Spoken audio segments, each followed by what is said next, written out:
Bushwhacks were some of the worst days I've ever had in the mountains, or life, really.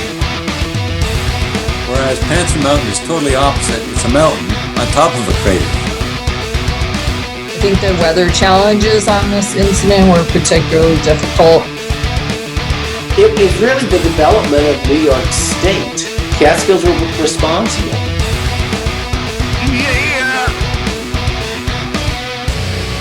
Now you're listening to Inside the Line, the Catskill Mountains Podcast. No, you don't need to take over. We ready to go? Do you even know how to use the internet, bro? The inner what? Exactly. Episode 184, we're back. Is that like a hemlock tree? What are you talking about? It is. We're back.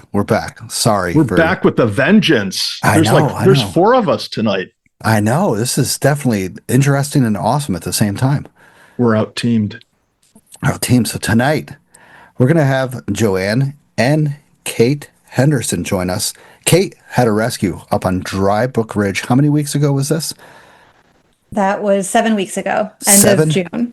7 weeks ago. So this is her firsthand experience, and Joanne was with her, so her firsthand experience. So we have the one getting rescued, and Joanne was also and there the one with who her. pushed her. Yeah, right? Hiya! Hit her with the hiker stick. That's what it was. So firsthand experience on a rescue, which is pretty awesome up here in the Catskills, because usually the rescues are of tourist people down in Catskill Falls, or that's about it, really. Don't make it sound like we're thriving on Kate's misery. No, this is great. I've always wanted a person's perspective of getting rescued, and this wasn't like a stupid rescue of someone like, oh, I'm going to go jump 20 feet off of this cliff and see if I could land in the water. No, this was an actual accident. She broke her ankle off the side of a part of the edge of the trail, which is very, very, I got the part you showed me, I was like, oh shit, that's very sketchy. But welcome to the show, Kate, and Joanne is back again. So Kate, you're the cool one. I'm sorry. No, I'm just kidding, Joanne. So welcome to the show, guys. How are you doing tonight? Thank you for having us. Happy to be here. Joanne's silent. Yeah, also, I'm looking at Joanne. Well, offended. All I can think is this is probably the longest she remains seated. Every time you see her, she's like either going up or going down a mountain. True. I only see her doing like 18 mountains in a row, so it's pretty scary that we're keeping her. She's probably getting a little anxious and just like, all right, this is it. Yeah, the sun's setting. Normally I'm out there in Harriman somewhere. Oh, you might get shot, though. Yeah. We'll talk about that later. Yeah. All right. So the first things first, this is, once again, we're back at, we skipped a week. We're back at it. So I saw this and I thought this was absolutely hilarious. So Nova Scotia bans people from walking in its stunning woods, or they'll be fined up to 25,000 Canadian dollars. So 25,000 Canadian dollars turns into like $18,800 in American dollars. So because of the wild forest fires that are going on up in Canada, mostly over towards the western part of Canada, Nova Scotia has banned people from going into parts of the woods. We are restricting travel and activities that really aren't necessary for most of us, like hiking, camping, fishing, and the use of vehicles in woods are not permitted. This was from Tim Houston, who is the premier. Is that what they call it? Was that the mayor of Nova Scotia? What is a premier? Like the governor, maybe? Governor, The maybe? governor? Sort of? Yeah, and Joanne, for $500, Canadian government. Kate, when you know the answers, just shout them out like Joanne does. Yeah. That's how we play. I'll buzz in. I'll play by the rules. Yeah. I was just like premier. So trails through the woods are off limits. Camping is allowed, but only in official campgrounds. If you talking about them, be mindful of where you're putting your cigarette butts as well. If you don't and you cause a fire, you will be held accountable, of course. Once again, it says 100 wildfires are happening right up now in the upper eastern region, I would say, and most of them are very small. I looked it up; they're very small. If you don't know where Nova Scotia is, we're looking to the east of Maine, up in the kind of it's almost like northeast of Maine, not too much, but out in the Atlantic Ocean and stuff like that. It's very, very much like Maine. Very secluded, a lot of ponds and lakes and stuff like that. It's very large. It's about the size of Maine and New Hampshire together. And they said, 700 fires are burned across the country, and the risk is very, very high right now. We can take the steps, which is banning people from going in the woods. So far this year, around this time, 10 tickets have been issued for more than $25,000 each. 25,000 loonies each.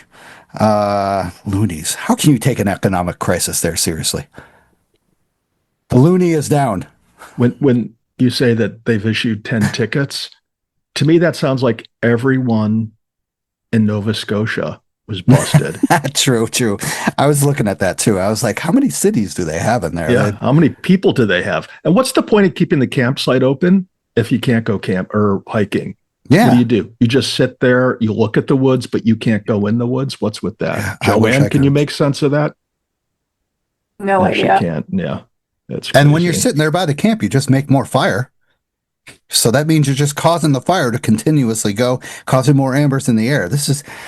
I heard about this and I'm just like, this has got to be a joke. It's got to be a prank just to get something. Nope.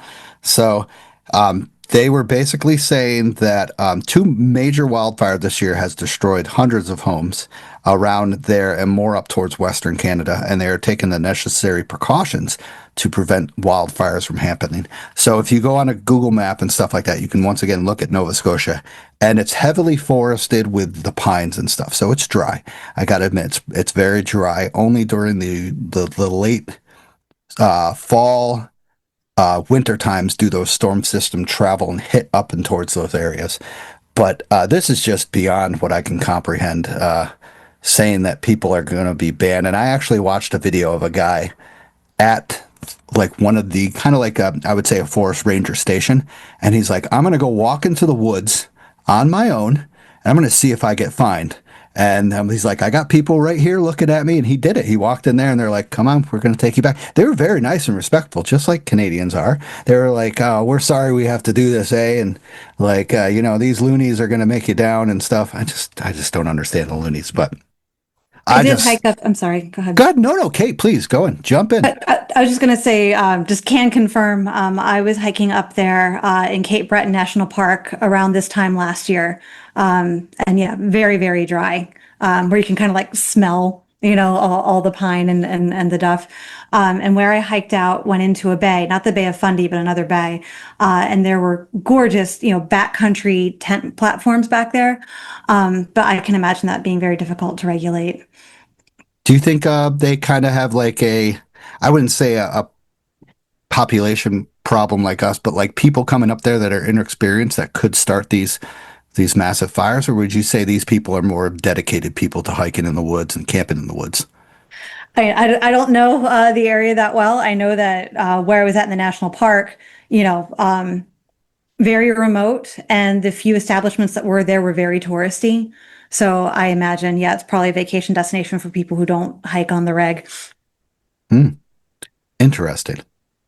So Yeah, I mean, do you think they're geared up to have the infrastructure to handle a large forest fire, given that they're an island and they're kind of remote, whereas like maybe out western, they, got those forest fire fighting teams and that sort of thing? True. I mean, I only know those places because of hockey.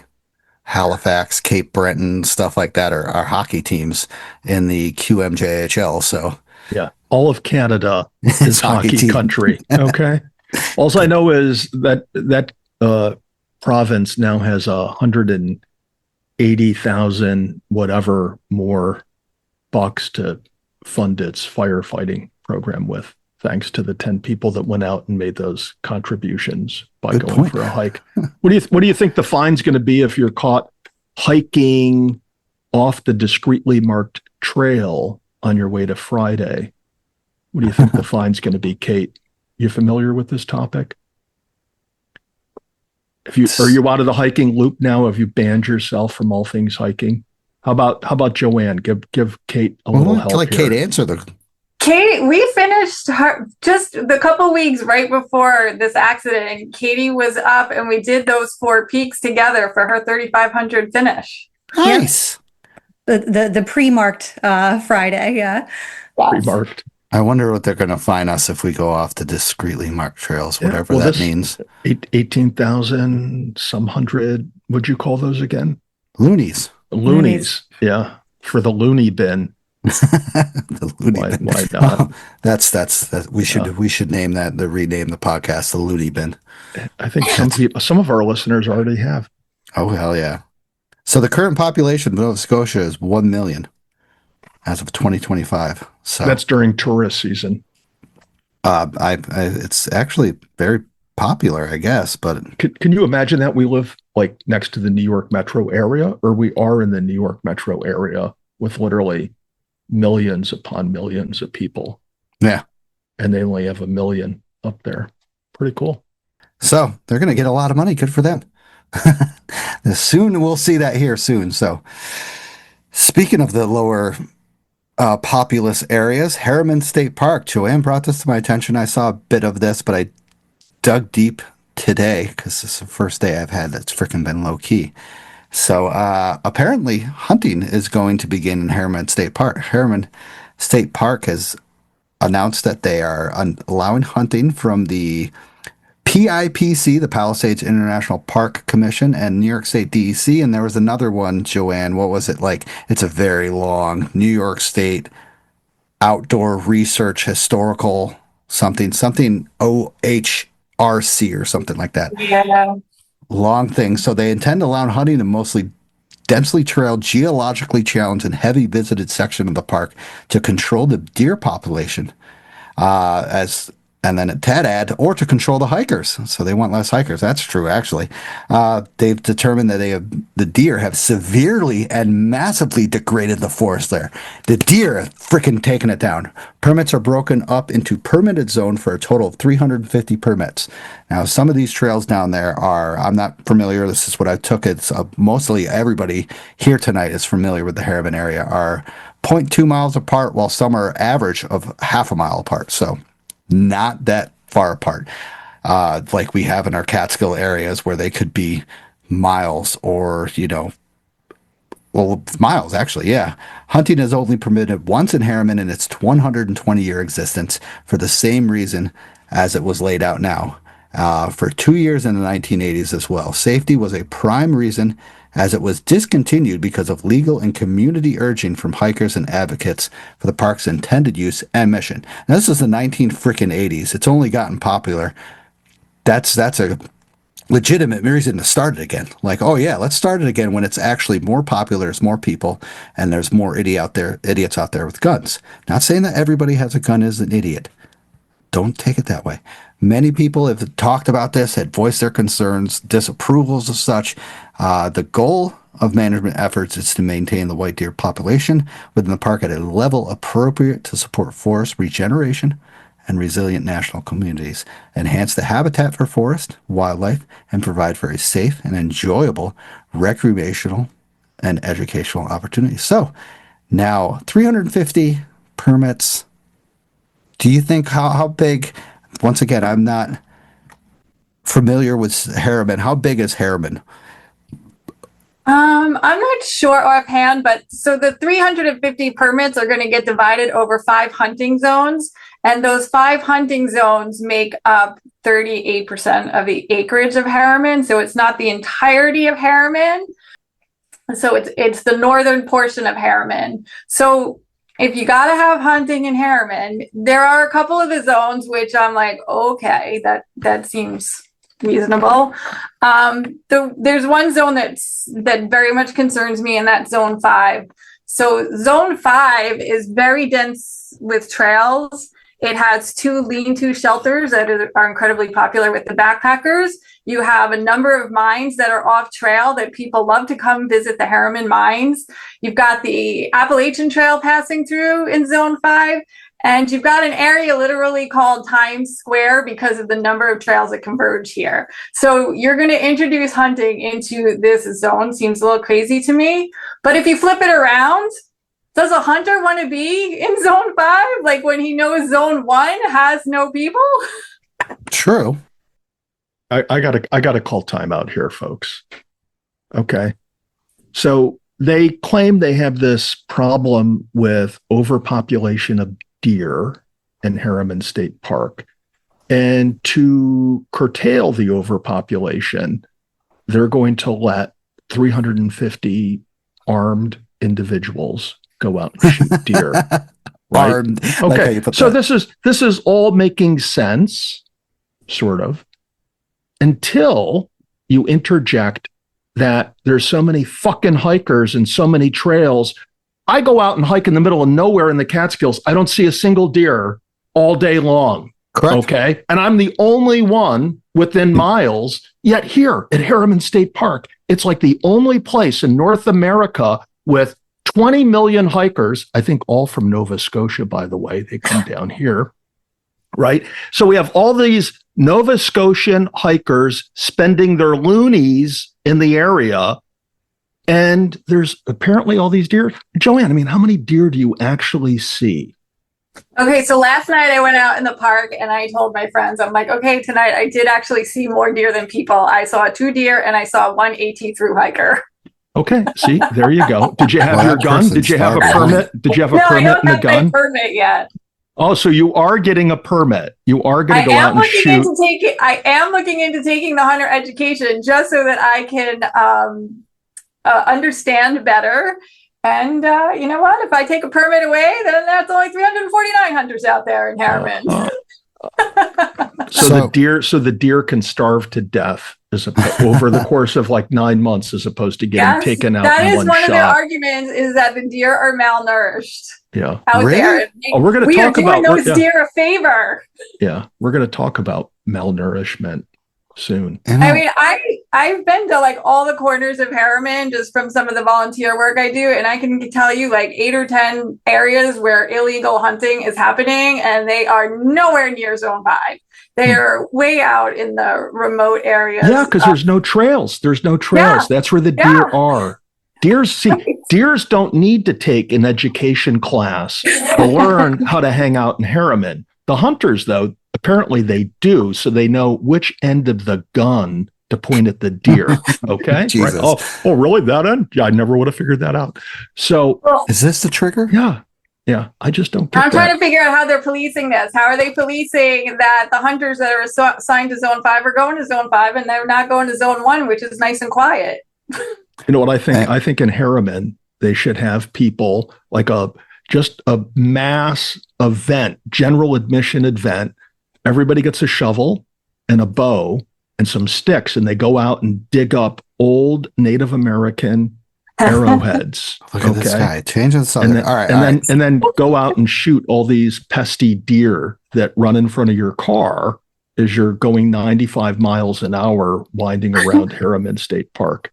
In your ATV on the illegal trails. True. That's me. So, Guilty. one of the things I do have, I don't live in in such popular area like you guys do, but I don't live close to New York City. But the area that I live in is tight. I only have 3/4 of an acre for land, but I do see frequent deer all the time walking down my street. With the more popular areas, people are feeding them.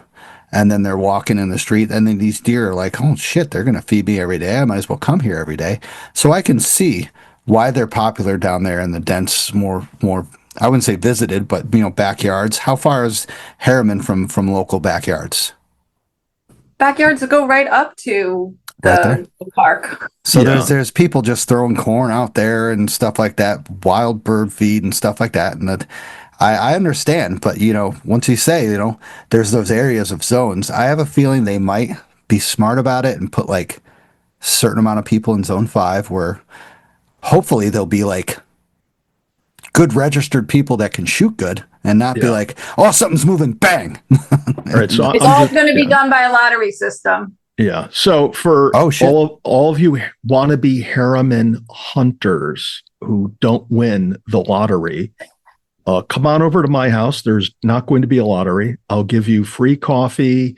You can sit outside. I probably have 15 to 20 deer that pass through my property a day.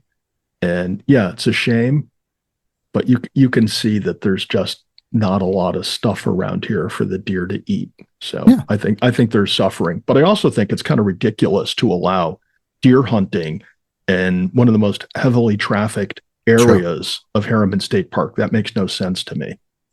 And So, Kate's silent. She's probably like, "Damn, I was going to be one of those people that gets the permits." Kate's traumatized. No, because, I'm just annoyed that I have to wear blaze orange and Harriman too. I live in PA, Yeah. so I'm used to wearing hunting safe garb during deer season, but now I gotta don the orange for Harriman apparently. That's where you're located in PA, so they have really good gaming spots around PA. I mean, PA is a huge area, but their game places or hunting places are massive. Oh yeah, tons of game lands. Around me, I'm in a pretty heavily populated area. So for the state parks, they will shut the state parks down for like 2 days and just do a deer call. So I'm surprised that wasn't an option for Harriman. So Black Rock Forest, which is just to the north of Harriman, they closed down for a deer management program for a period of 3 weeks. And they tried during the presentation that they did, they tried to draw a comparison to Black Rock Forest. And that was one of my comments back was, Black Rock Forest closes for 3 weeks during their deer management program, right? I mean, that's a good idea. Not that I think Harriman should close. Like, I don't want to see Harriman close down, but like, I have real issue with Zone 5. Yeah, I mean, it'd be pretty funny to close it down and then have like Civil War days of where everybody's like 8 feet apart carrying guns and just shooting deer. Like, let's reenact this. Let's just bring them back and just Yeah. This is interesting. I'm really, Ted, we're going to keep up with this stuff because this is very interesting. No, what we're going to do is we're going to head over to Harriman and do a live broadcast on opening day. Okay. That's what we're they doing. said they're gonna be monitoring the first 2 weeks. They have enough staff to monitor the parking areas for that are at trailheads where hunting can happen, and they're gonna monitor what is coming back out. But then after those 2 weeks, honor system. And crazy. then we have people like Tad. You brought this up, Oswego County man. Yeah, I saw this. A Oswego County man faces multiple felonies for poaching more than 30 deer. And so I put that in the notes because I think that guy ought to be sent to Harriman, right? Instead of fining him and imprisoning him, take him and all of his buddies, because I'm sure all of his buddies are poachers too, and just bring them over to Harriman for a week. Won't take them 3 weeks to clean out the place. That's true. That's how I'm solving that problem. This is why you want me in government, okay? They told us the success rate. They said the typical deer hunting success rate is 30%, and they expect that the success rate to be a little higher initially in Harriman because of the overabundance of deer, but then they expect the success rate to trend to 30%. Initially, it's going to be successful because the deer don't know what's coming, right? True. Day one, nobody shot at these deer for generations. Now you're going to have 350 guys that are halfway through their first 6-pack of the day, stumbling out into Harriman, trying not to shoot one another. But when they see a hiker go by, they'll be, look, white-tailed deer. Joanne, you should start wearing your hair down.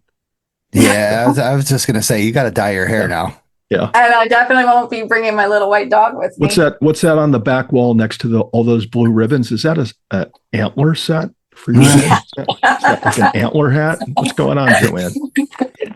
The only thing I think I find, it's so dense down there, 350 people, like what if like somebody fires a bullet and there's another person?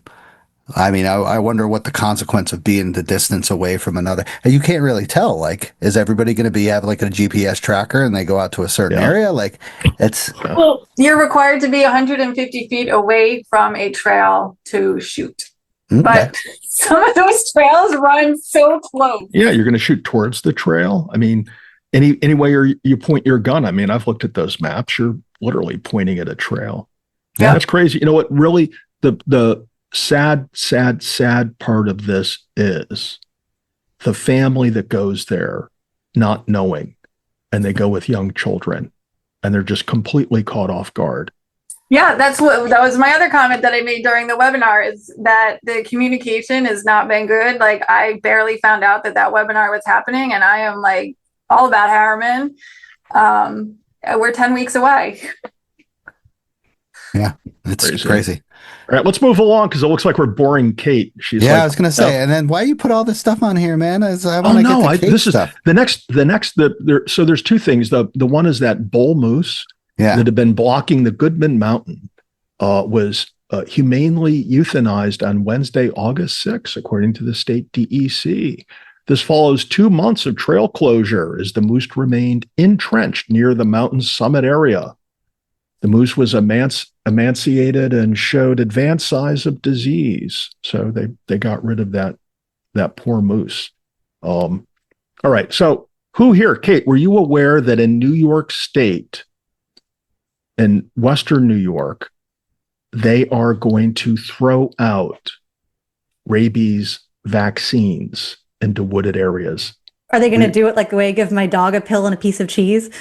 No, they're going to fly around with airplanes and helicopters and throw out vaccination packets or tablets for animals. Stosh, were you aware of this? I had never heard of this. Wow. This is, yeah. So apparently there's like this big rabies outbreak upstate in Western New York. And to try to curtail the rabies outbreak, literally, they're going to have these small aircraft and helicopters dropping rabies vaccines from the sky, right? They want to get animals to take the bait. The vaccines are coated with a sweet mix, vegetable fats, wax sugar, vegetable oil, and artificial marshmallow flavor and food grade green dye. Fluffernutter vaccines. Yeah, right. Isn't this weird? This is very odd. It's out of like some sci-fi cartoonish or some thing. 1950s experiment kind of thing. Let's throw this. This is almost bringing back memories of how the bald eagles were freaking taken out.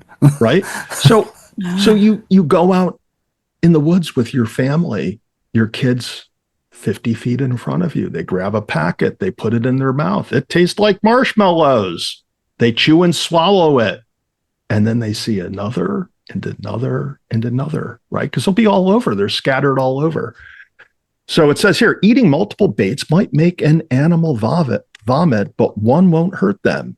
If a human needs to touch the bait, it's best to wear gloves or use a bag or paper towel, then toss the damaged baits in the trash.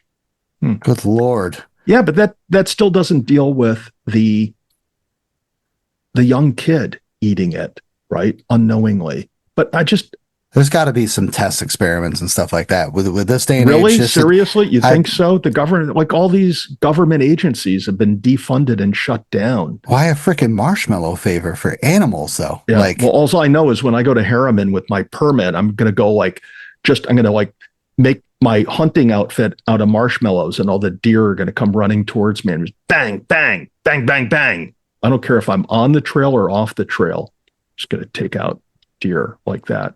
So, all right. I haven't heard of this. You got to send me this link because that's fascinating. I got a lot of friends. I mean, probably you do, Ted, because you used to live over there. Yeah. I read this. How many of these things do you have to throw out for it to be effective? And what happens to them? Do they have plastic in them? We have like a microplastic issue here. Leave no trace, but we're throwing out presumably tens of thousands of these things. And the way that these counties line up, this is going by my memory of counties in New York State, is like, this is like covers the Finger Lakes, like it is excluded, and it goes around there into like Rochester, Buffalo, and then on Oswego. It like curves around the Finger Lake. That's very odd. That's the more popular area somewhat, but Western New York, marshmallow flavored vaccines. All right. I know you all want to get on to Kate's story. So absolutely. We're done. Everything else is done. No, I thought that was weird. How you doing, Kate? You comfortable sitting there with your foot down? Pretty much. I'm getting more comfortable with the boot. Thank you. Okay. Are you having something to drink? Am I allowed to start now? Not now. I was just wondering. I was just like, you got to keep yourself occupied. No, you're not allowed to start now. Only when we tell you to. I came prepared.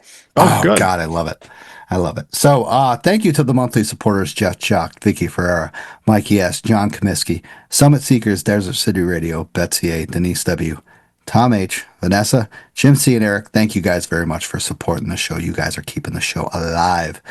Also, thank you to our amazing sponsors of the show. This episode is sponsored by Another Summit, a branch of Guardian Revival. This fall, they're inviting you to take part in something powerful, the 1 Mile Challenge. It's simple. Walk, run, or hike a mile a day for a month in solidarity with our veterans and first responders. Each mile is a step toward raising awareness for mental health and suicide prevention. You can carry weight or just carry the cause. The podcast is putting together a team to help raise money and awareness, and we'd love to have you on board. Reach out to me to sign up, join our team, and help us make every mile count. I've already raised like $700, so. What is this with the team? I'm not on the team. Am I on the team? I've reached out to you like 5 times, dude. Really? For the Yes. team? Yes. Oh, okay. All right. What do I have to do to be on the team? Let me know. You just have to sign up, and we have a team going on. Oh, what does the team do? Do we need a ball? Do I need to bring like a soccer ball or a basketball on a hike? You just walk and hike 1 mile and just like make a mile? raise money. A whole mile? Yeah. I walk and hike a mile, and somebody's going to pay me for that? Well, you'll get Joanne, donations. how much you paying me to You hike have a to do mile? a mile a day. It's just not 1 mile. It's Yeah. a mile a day. A mile? This is so discriminatory. What if I had a tri-mile fracture of my left ankle? Well, then and you would expect me to hike a mile a day? This is so rude. You could use a scooter for a mile. I bet it would count. Oh, I could scoot for a mile. Okay. It doesn't accept AOL people, so sorry. That's right. I'm signing off now. Also, discover the wilderness with Trailbound Project. Our expert-led hiking and backpacking education programs offer unparalleled outdoor experiences. Whether you're a beginner or seasoned adventurer, join us to learn essential skills, explore stunning trails, and connect with nature. Start your journey today with Trailbound Project and unlock the wonders of the great outdoors. Check out their online calendar, cool stuff, first aid, map and compass, anything that you can do, they probably have for the outdoors. So this is, we're going to try to fly through this. Who is really outdoors?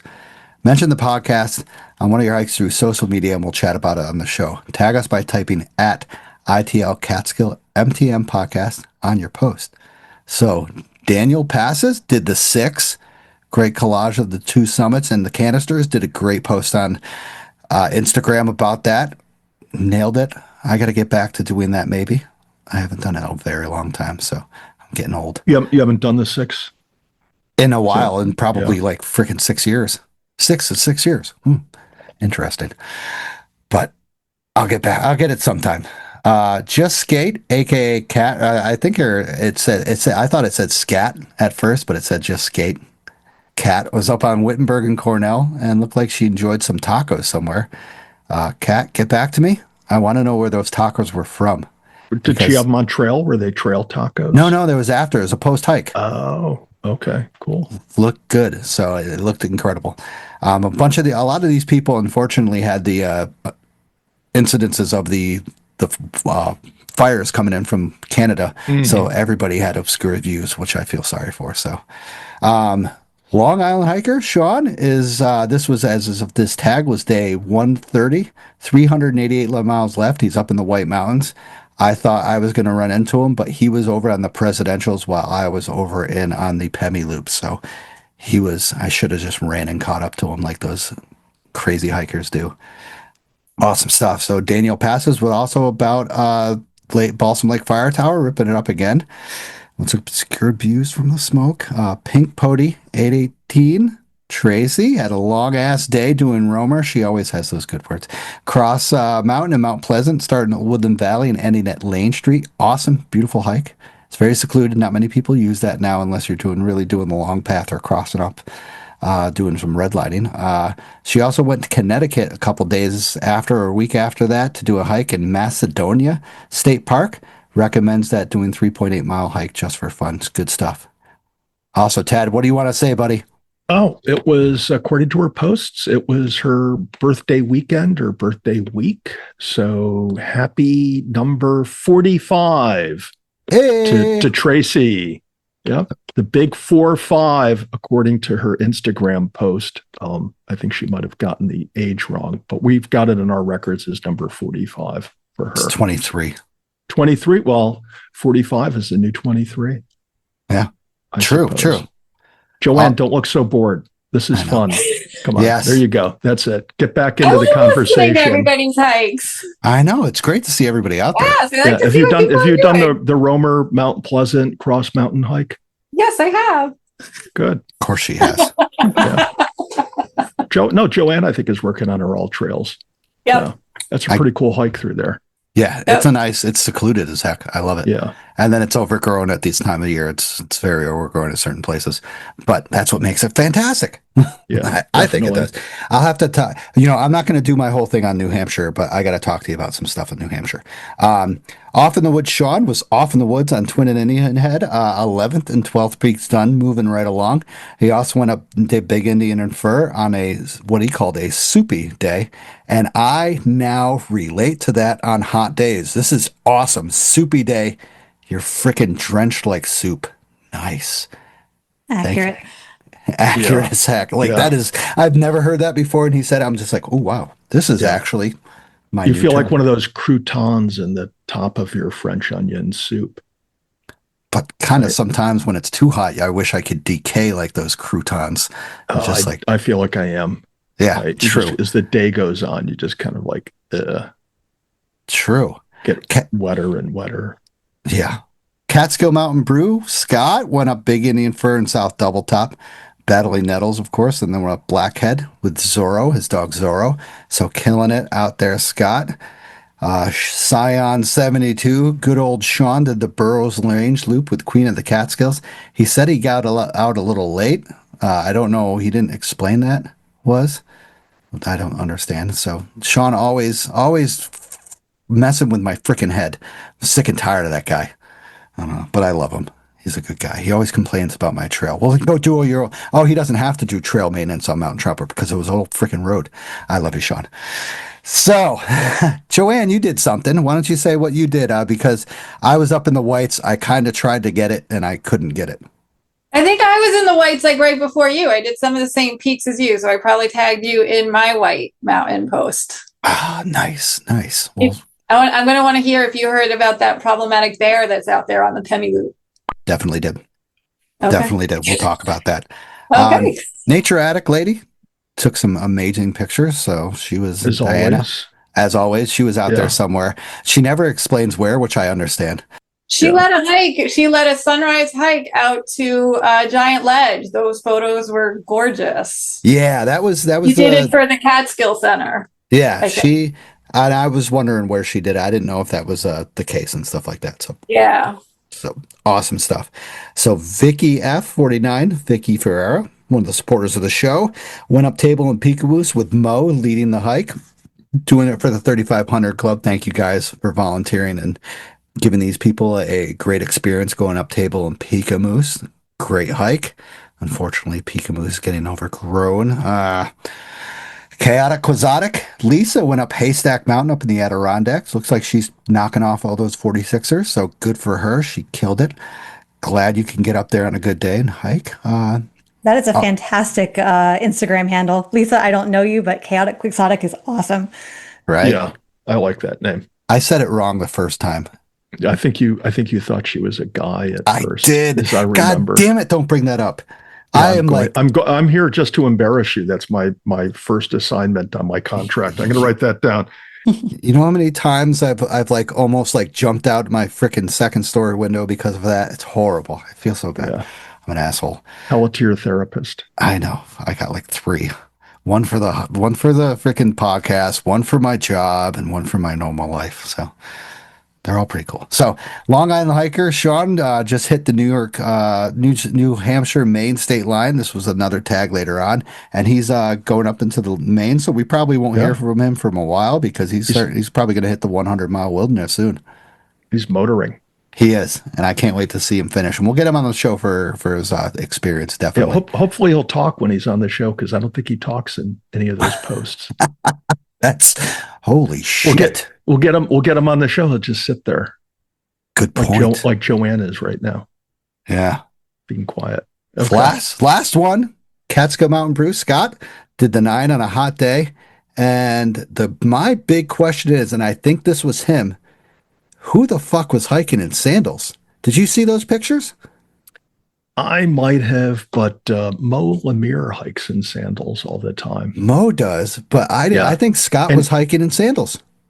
Not like it's a crime. If he was up in Nova Scotia, then it would be a crime whether he had the sandals on or nothing on. Still, because that's Nova Scotia, where it's illegal to get outside and enjoy yourself. But no disrespect, Kate. Yeah. But if I had sandals on, I would probably roll and fracture my ankle several You won't times. find me in sandals. No way. Ever. Yeah. The boots, I can only do the boots now because I don't roll my ankle at ever. So, Scott, let me know who was in hiking in sandals. If it was you, I salute you. So thank you guys. Everybody who's tagged us in the show, really appreciate it. Get out there and keep having some fun hiking. Also, buy us a hard cider to support the show if you think we're doing a good job, or if you just like us in general. Buy us a coffee, hard cider on buymeacoffee.com. If you need a link, let me know. Rate the show. People are doing good at crossing off that one star review. Now we get to the best part. Kate's going to tell us what she's drinking. Yeah, I saw her reaching down. Shh. All right, I've got a Mosaic Pale Ale from Hill Farmstead Brewing in Vermont. Ooh, Vermont. Hill what? Hill Farmstead Brewing. It's close to the Northeast Kingdom. It's a mecca. I highly recommend. It's like destination brewery time. Okay. Wrote that down. Yeah, and Kate's smiling ear to ear now. Earlier, I thought we were either boring her or she was just in a lot of pain because she had her first PT today. But it was because that beer was sitting next to her and she could. Trying to imagine hunters and harriman, and it blew my mind. There you go. Literally. Jesus. Yikes. Joanne, how about you? Anything? Just my dark, bubbly brew, Diet Coke. Nice. I get all hopped up on caffeine. That's good. I've been having energy is good for this. That's all I want. Tad, what do you got? Okay. All right. So here I go. I picked this up this past weekend. Ready? Everybody stand back. Gotta hold it closer so it fizzes. Nice. What is it? Coke. Oh, it is. Yeah, it's a Coke. It's a Catskill Brewery Ball Lightning Pilsner. Tasting I haven't good. heard of that one. Yeah, well, I was drinking their IPAs, which are mighty delicious, and I thought I would give something else a try. So let me pour it into this glass and see how she tastes. Is that like a rabid raccoon on the label? It could pass for a rabid raccoon. Oh, nice. Yeah, I think it is. Yeah. Outrageous. Dude, does that mean I have to? I must run out and get one of those pellets now. Freaking marshmallow flavored. That would be great. Ooh. Yeah, it kind of has a marshmallow flavor to it now that I think about it. Yikes. And I'm not frothing at the mouth like I was just earlier tonight. It works. Yeah. Good call. That would be so cool if these got thrown out of an airplane. Oh yeah, wouldn't that be nice? Actually. Okay. All right, I'm having a Hudson North cider donut. Very good. Adventure series. It's fantastic. It's delicious. Just Joanne again. What do you have? You're having a Diet Coke. Is that it? Yeah, yes. Tad, you do that sometimes. Hush. Yeah, I know. I was almost. I have a Diet Coke over here in the corner, but because Kate came prepared with a brewski, I'll have a brewski as well. Nice. Thanks for joining me. Good. Yeah. All right. Previous hikes. So I will go over mine really quick because I'm going to do, I know it sounds weird, but I'm going to do a whole episode on it because it was pretty cool. So I was up in New Hampshire. I went up to Galehead Hut from the Gale River Trail, and then I did 4 peaks. I did North Twin, South Twin, Giat, and Zealand, and then went back down to the hut and did Galehead, and then came back down to the hut, spent the night, and went down. The one thing I do want to say is that I seriously overpack way too much. Like for an easy hike like that, I mean, it was 4.5 miles going to the hut with 2,000 something feet of gain. And I stayed at the hut, so they have everything. They have pillows and freaking blankets and stuff. It's awesome. It's luxurious. My pack was 33 pounds. Wow. Yeah. little bit too much, but I'm fine with that. I mean, I usually carry 45. How many or much. How many Hudson Norths were there in that pack? There's one, and I didn't Just have one? it. I didn't have it. No, No, that's so wrong. but fantastic time. I met a friend up there. I was supposed to meet two friends, but unfortunately, one Darren had to bail. But Alex, I met his son, and it was a great time. I'll talk about it later. But it's funny because we talk about like the trail maintenance up here. And Joanne, you've been from North Twin to South Twin up there. Yep. I can't even put my shoulders. I have to edge my shoulders in some parts of there because of how tight it is with the pines and stuff. Like it was very. I thought it was very fun. It like claustrophobic people would have a second thought, but I thought it was very fun. And my cheeks are hitting the sides of it, and I'm just like, oh wow, they don't keep these things side, right? Rubbing your butt up against the trees. Oh yeah, that's how you get the itch gone. Oh God. It works for the bears. It works for I everybody. was just gonna say the bears do it. Ooh. Be one with nature, all right? But I was just the funny, like their trails are great and somewhat great. I find because of the way, where we are located in the Catskills, our trails, of course, are in a delta, an old delta. So we have kind of more flatter trails, even when we're going up. If you're going to complain about shit in the Catskills, go to the Whites and complain about their round rocks that you have to go up for 1,000 feet.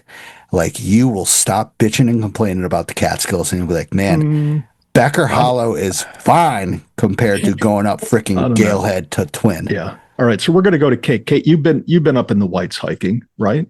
Yes. Yeah. I've got my 48. And what do you think? Compare the rocks in the Cats to the rocks in the White Mountains. Which do you like better? I love everything about the Whites. I feel like I don't mind, like all those boulder-sized impediments in the Whites. I feel like, topically less ankle turny generally than what we're dealing with in the Catskills. I mean, obviously the Catskills have a very unique charm, but the Whites feel kind of spiritual for me. So I'm always going to be on a Team White Mountain. Let's talk about the grip. You think those round boulders in the Whites have more grip than your Catskill rock? No, but I do think they have more grip than the Adirondack granite. Okay. Yeah. Correct. I just find it, that like they're irregular everywhere. It's not like the only place there's like a little stretch that they built and they're like, oh, these are easy to move. We can put these here. But then like they're irregular. So you're not like step, step, step, step. It's step, hop, step, long step, short step, stuff like that. I mean, it makes 1,000 like feet of difference like crazy, but it's fun. I find it very fun. I found it great. I'm just saying, the Catskills, you have 1,000 feet of gain. You can do it like that. With the Whites, you got to do a little bit more like thinking of where you're going to step next, stuff like that. That's why, like, I find people do these Pemi loops in, 34 miles in fucking 5 hours. I'm just like, how the hell do you do that when I'm just like thinking of my next step? I'm like, hey, here's an ankle break right here. Here we go.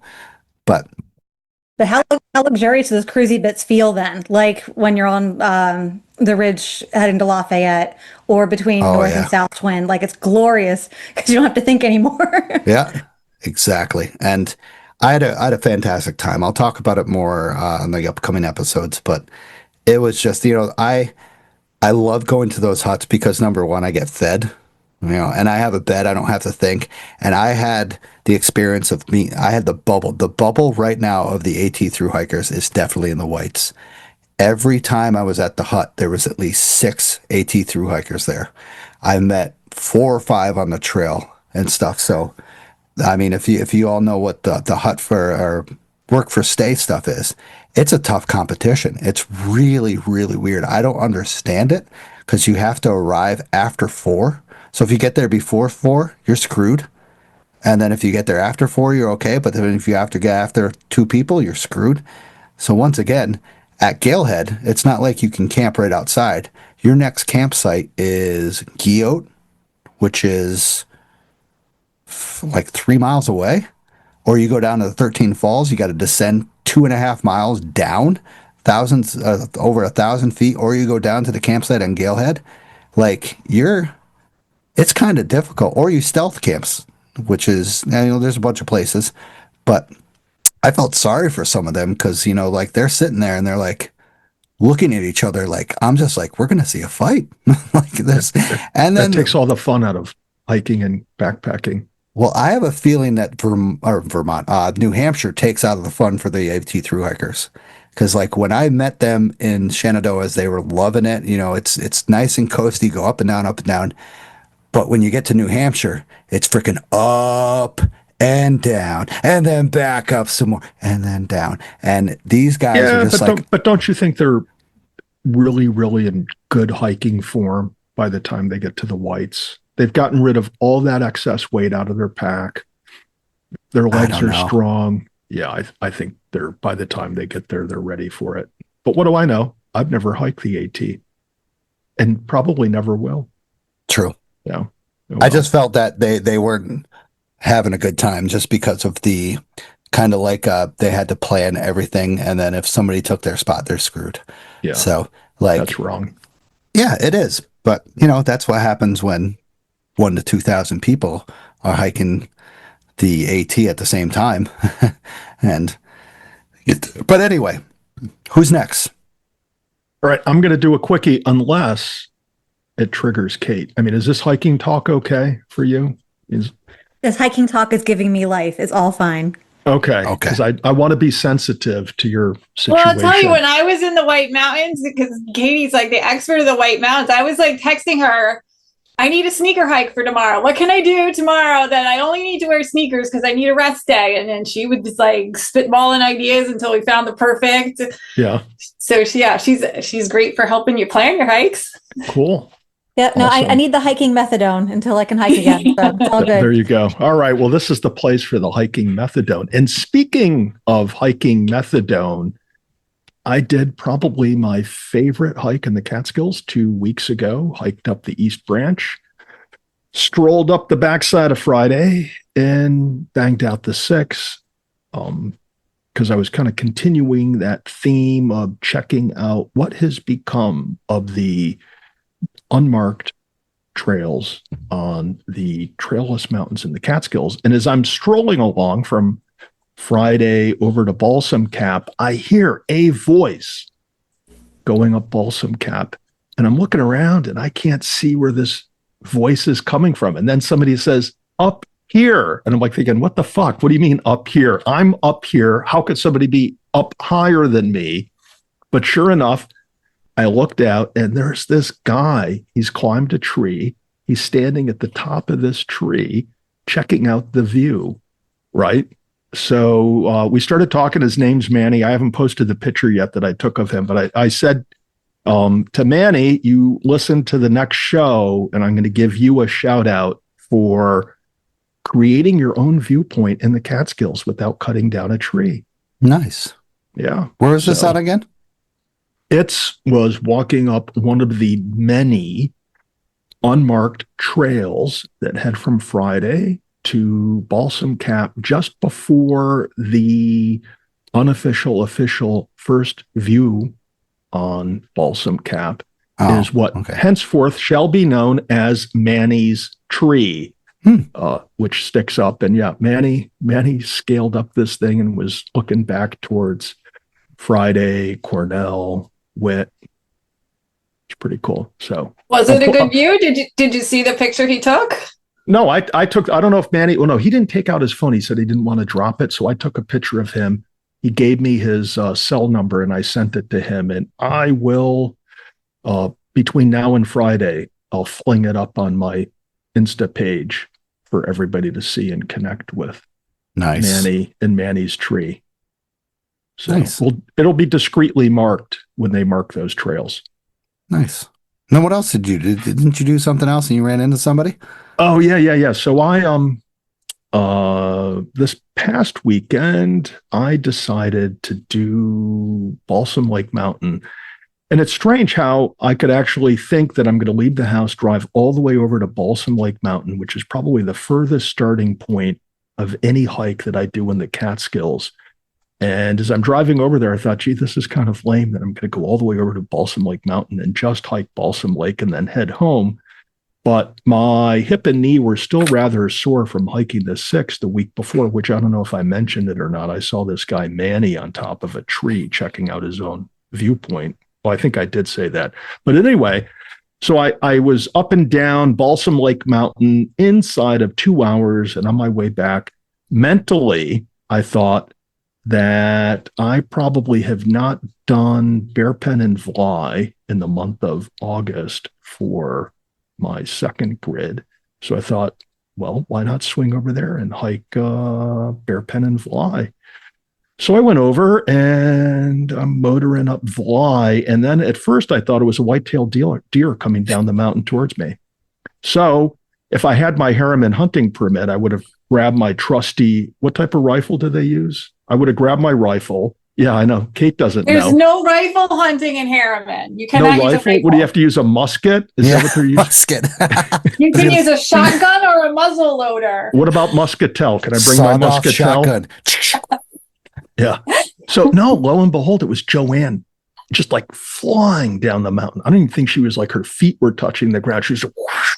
She's like, look at my Yeah. shirt. And then right No, back. she didn't do that. She just like she zoomed by me and I'm like, hey, hey, hey. And she was somewhat arrogant and just kept going. But then she realized that she's going to be on the podcast this week. So she did have to stop, turn around. She's like, oh, Tad, how are you today? So we had a quick chat and she motored along. And next time I saw her was coming down Bear Pen. It was like so strange. You had like the hugest smile on your face, casually eating this apple, right? Right? She was like, right. All I saw was like Joanne with this big apple in her hand, huge smile. And what was she doing next? She was going to hawk it, right? And I couldn't get my arms around that. How could you go on? You would hike Round Top before that. So I'm giving away your like recent hikes, right? Yeah. Round Top, Fly, Bear Pen, all in shorts while eating an apple. Nice. And then you're going to hawk it. So all I want to know is, did you put on like canvas pants for your stroll up hawk it, or did you continue to wear those shorts? No, so I actually did round top first so that I Yes. could wear long pants early in the day before that. I mean, it was hot and humid and gross out. So But I it wasn't. did But it round wasn't top. soupy. It was. We're not saying it was soupy, are we? We won't go with soupy. Okay. I wore the long pants for round top because there's no herd path on round top and you got to cross through all the nettle fields. So when I came back to my car after round top, I zipped the legs off my pants and did Bear Pen and Fly in shorts. But then I went to hawk it, which I love hawk it. And I was like, I think the herd path is going to be wide enough, and it was wide enough. I mean, Was it? Hawkett is just a sea of nettles. It actually looks really pretty. It's so pretty. It's just like all green everywhere, but you're like, that's nettle, and you do not want to be in it. And I was told, it's funny, I was told from someone that nettles aren't invasive. And I was just like, well, have you ever been up Hawkett Mountain?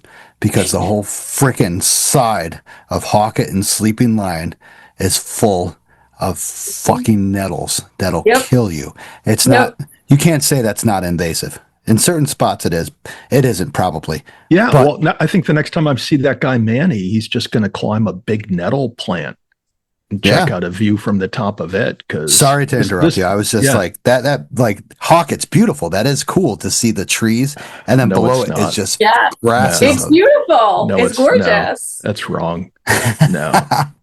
It's like looking out into a bay and seeing nothing but like plastics and garbage floating in the bay.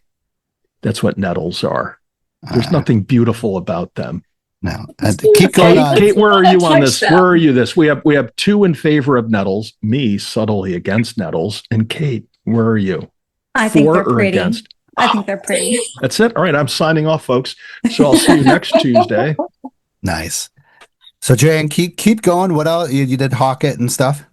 So that's it. So I did 4 peaks on Saturday, and then on Sunday, I really was not up for another hike in hot, humid weather again. So I grabbed my good friend Terry, who is a Harriman local, and we went into Harriman like roving evangelicals to preach the coming of hunting. Nice. We That's are how you going do to it. spread that. We are going to spread that word one way or another. So that's what we did on Sunday, and then last night. Go ahead. And then last night I was out in Harriman, and I met a thru hiker, and I hope I didn't offend him. I said, oh, you must be southbound because the northbound bubble passed through Harriman about a month ago. Yeah. And he's like, nope, I am northbound. And he said, I know I'm late. I'm probably going to have to do a flip-flop. He had to abandon his first attempt, which was 20 years ago. So he is, just following through on that dream, which is awesome. So I congratulated him and wished him well. After you insulted him. After I thought for sure this is like when the Southbounders come. When you said that, I was just like, you met a thru hiker in the Harriman right now? I'm like, yeah. Ooh, wow. They all came through July. So yeah. Interesting. He's actually going to be on the show in a few minutes. Yeah, right. He's going to come in and watch out. Conversation. Better watch your back, Joanne, down in Harriman. He might be one of those. I know. Yeah, I heard he got a permit for hunting season. Crazy. He won the lottery. Yeah, he was the first entry. So glad everybody got out and about. Kate, since you're the New Hampshire person, I got to ask you. I've done 18 so far. I didn't get over to West Bond because I was a wuss and I should have, but oh well. Yeah, what do you think of that climb going from Galehead to North Twin? That's brutal, isn't it? South Twin. Did you carry all 33 pounds up from Galehead to South Twin? I did. I think that day was like 28. I carried a lot. You had to feel every ounce of that, I imagine. That's tough. I did the Pemi Loop in reverse. So I went down toward Galehead, and the whole that's a rough descent. But I was like, thank God I'm not going up. And I think I descended also. I texted her and I was like, which way should I go on this hike? And she told me to go down. Well, so I went down what you went up. So that's once again, I did the Pemi Loop 3 years back in the pouring rain. It was a horrible experience. I don't remember shit. Like, seriously. The only part I remember is setting up tent in the pouring rain at Guillote, and West Bond and Bond Cliff never having a view, and then getting to Lafayette and seeing the Greenleaf Hut and just praying for good food. But going up Garfield, I remember there's a waterfall we had to cross, and it was actually like we had to climb. That was actually flowing really aggressively, and we had to bushwhack around it. But like all of this was my third time climbing that area. So I went down it, and then I went up it, and I went back down it. So I'm just like, this whole time I'm talking to my friend, I'm just like, I don't remember shit. Like none of this brings back a memory because I was just in such misery of pouring rain. My pack weighs so heavy, and then it adds a few extra pounds from the rain. So just curious of people's thoughts. So excellent. All right, let's move on. God, we're getting too far into this. Weather or Catskill news. Joanne, I want to say, hit me up a good link for about that the Harriman State Park, because I found out a lot of my information on Reddit. So there's a lot on Reddit. I couldn't find anything else. Like nothing else is posted. So, and Facebook, I found somebody posted about that. So definitely. Volunteer, New York, New Jersey Trail Conference, 3500 Club, Catskill Trail Crew, Catskill Mountains Club Visitor Center, Jolly Rovers Trail Crew. Volunteer wherever you can. It helps out anything. Also, stickers. You need stickers, let me know. I wanted to reach out to Joanne and ask, should I open up that place for people to buy merch? Yeah, I mean, why not? There's no reason not to. Yeah, true. I'm wearing my shirt now. True. I don't know if I should, does it fit you well? Yeah, I like the fit. Okay. I bought a large, and I like things to be large on me. And so I find that it fits the way I hoped it would fit.